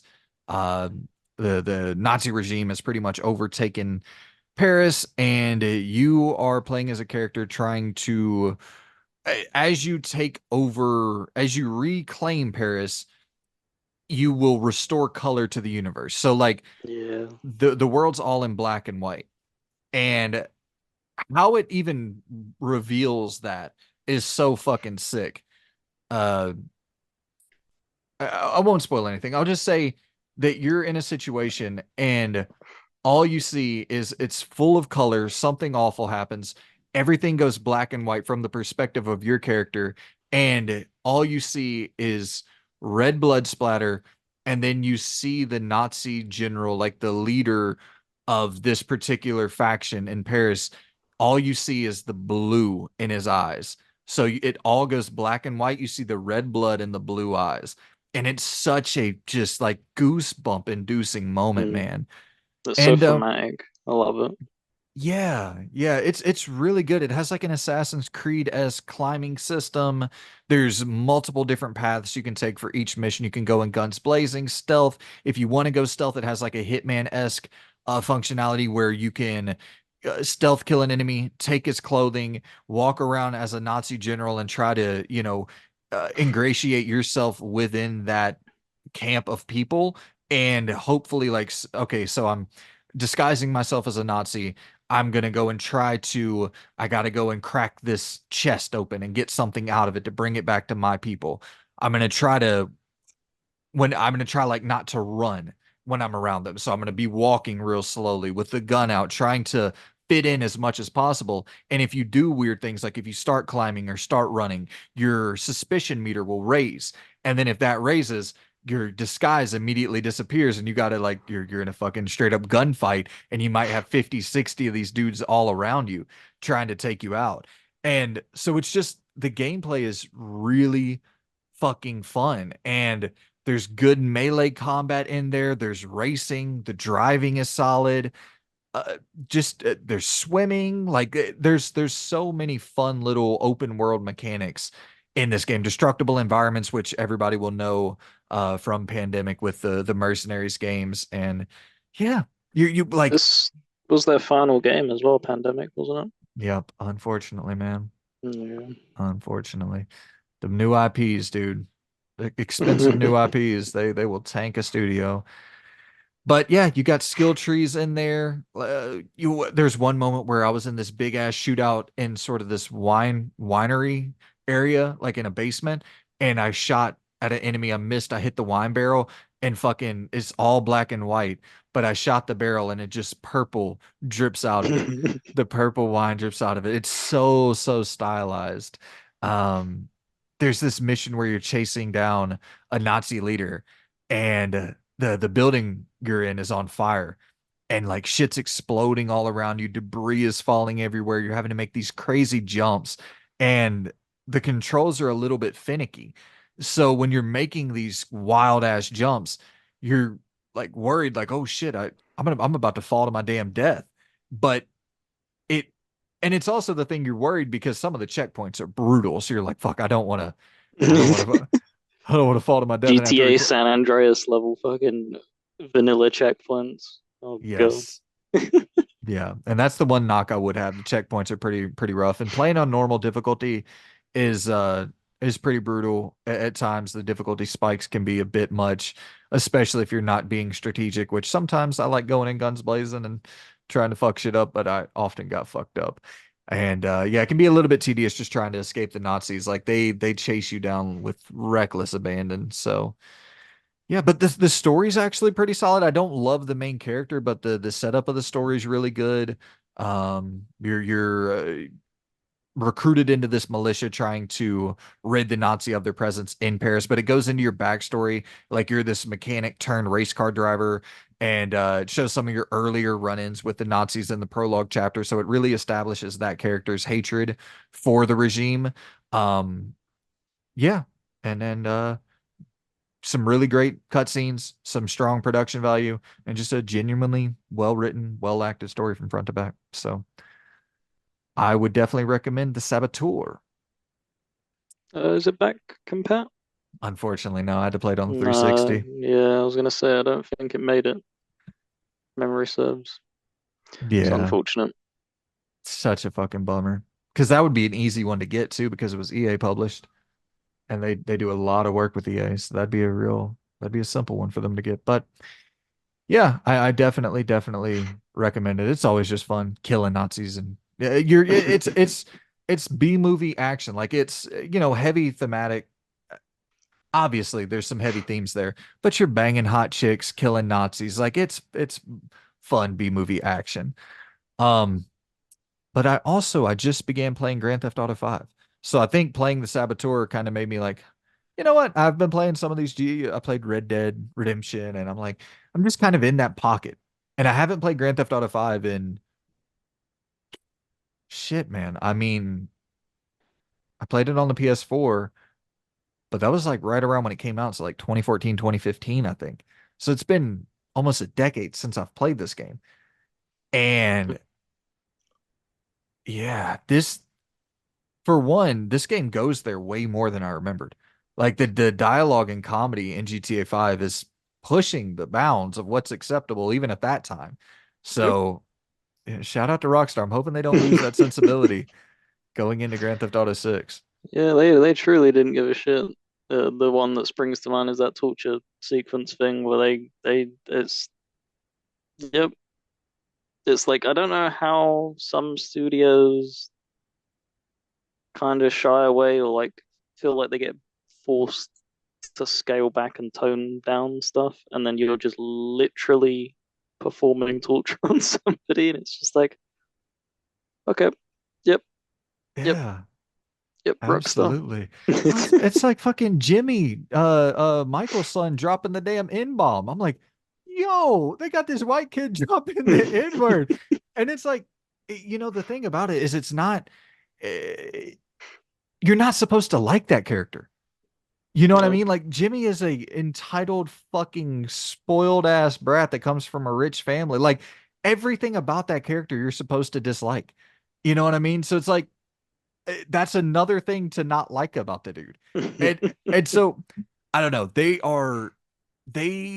There's multiple moments that I'm still 4-ish hours in. I've obviously played through the whole game, but like there's these little things that are popping back up into my head and I'm like, holy shit, y'all were still going for it with some of this Mm. comedy, like Amanda being boned out by the fucking tennis Yeah, the instructor. yoga and tennis guy. Yeah. Yeah. And Michael going out and attaching the fucking Yeah. whatever it is and pulling down the wrong house, and that kind of starts off the whole story where it's like he's got to get this money back to this person who is connected to the cartel, I believe, and it's like millions of dollars that he's trying to recoup. So that starts his life in crime, and as Franklin's kind of on the come up looking for some big break as he's dealing with Lamar's stupid ass and trying to get away from him and trying to make some real money as Lamar keeps on almost getting him killed. And you got Chop in there. Like I love Franklin's characters for sure, my favorite by a mile. For one, because mechanically the being able to hit the L3 R3, I think it's L3 R3, and doing the slow motion driving and shit, like that's just so much better than having to, hope that you don't end Deal up. with their engine, yeah, Yeah, and hope that the physics work as they should. yeah, for sure. But yeah, like I talked about earlier, the bullet wounds lasting longer than I ever remembered, the scars on the face, the burn marks and shit. Uh, I'm pumped to see GTA 6 fully built on PlayStation 5 Series X hardware, like from the ground up, from its inception being created for that. Because like going back to this version, have you played the Series X version of GTA 5? I haven't played the Series X version. I played the Xbox One re-release. I don't know. It felt a bit scummy to ask for another payment game. In my personal, it felt like with so many games giving you free upgrades and stuff, it felt a little bit cheeky. That Yeah. they wanted to dip, but it's Rockstar. They knew that people would fork the money up and stuff like that. So I've still not bought it yet. If it comes to Game Pass, so you can get it cheap, the Series X version, I'd recommend it, man, because like uh, there's a part of me while I'm playing this game where I'm looking at the lighting and the the character models look so much better, the lighting so much better, the frame rate, the reflections, that are so much more prominent, and like there's just such a visual overhaul. The NPCs are more detailed, the world environments are more detailed. Buildings, cars, stop signs, road signs, like everything is so much more improved to the point where like this is going to sound so hyperbolic, but like Grand Theft Auto 5 on the PlayStation 5 is one of the best looking games on the market, which is crazy for me to say, but it genuinely still is. Hmm? And yeah, man, I've really been enjoying it. I fucking Just did the side mission with the aliens and shit. I took Michael to therapy. I love it. Yeah. And I love some of the small, like, differentiating subtle details between the characters where, like, Michael groans more when he's climbing up over fences and shit, and Franklin's, like, more swift and quick. And I haven't got to Trevor yet, but, like, they're so good about attention to detail in Rockstar games. And yeah, I Yeah, fucking love it. the derangement really starts with Trevor. Oh, yeah. This guy's a absolute nutcase in the Absolute. nicest possible way. Guy's so unhinged. Absolutely, Like, how dude. could we capture what people like to do in GTA and just put that into a character? For sure. Yeah, no, but that's the last thing I've been playing. I'll update y'all next week after I don't know if I'll finish it by next week. Probably not. I know that Blood, hashtag Blood, and also the Xbox game, Still Wakes the Deep, is coming out next week, and that's coming to Game Pass. So I'll probably be checking out one of Oh, those. the Path to the Goddess game as well, I believe. Oh, Capcom's? Kuni, whatever it was, Kunigatsu, whatever the name is. That's also, I think that's 18th that drops. That's the same day as Blood and fucking Still Wakes the Deep. Or is it the 9th? It's one of the two. I mean, it's the day after Still Wakes the Deep. Is it coming to Game Pass? Yep, Game Pass Day 1. Path of the Goddesses? Yeah, let me 100% make sure I'm not talking out my ass. I feel uh, like you're right. Coming out, Still Wakes the Deep on the 18th, Flintlock on the 18th, and then Path of the Goddess on the 19th. Wait, Flintlock, The Siege of Dawn is coming out as Yeah, well? yeah, So on the 18th. they got Path of the Goddess, Still Wakes the Deep, and Flintlock all on Game Pass day one. Yep, that's Xbox in a nutshell, like third party Game Pass requirements. If they've not got anything releasing, they'll just scoop up. Yeah, Oh, we'll take a few of them. And the Callisto Protocol just dropped as well for those that want a miserable experience. it's not that bad, man. Drop that drop that damn difficulty. Drop the difficulty and have your good time bashing some zombies heads in. That playing that shit because you played it on hard. Yeah. Oh, dude, I was dying my ass off on easy or on normal. Yep. It was brutal, but I did it. Yeah. Play on easy playing that game on easy is the fucking that's the move in my opinion. I don't think the combat's like good enough to warrant uh a brutal slog through it. Because when I dropped that shit down to easy, it was like it was a breeze. Normal, I was dying like 800 fucking times. But yeah, man, that's the show. I appreciate y'all good people for tuning in, for stopping by. Hit us in the comments down below with your thoughts, feedback, suggestions, ideas, anything like that.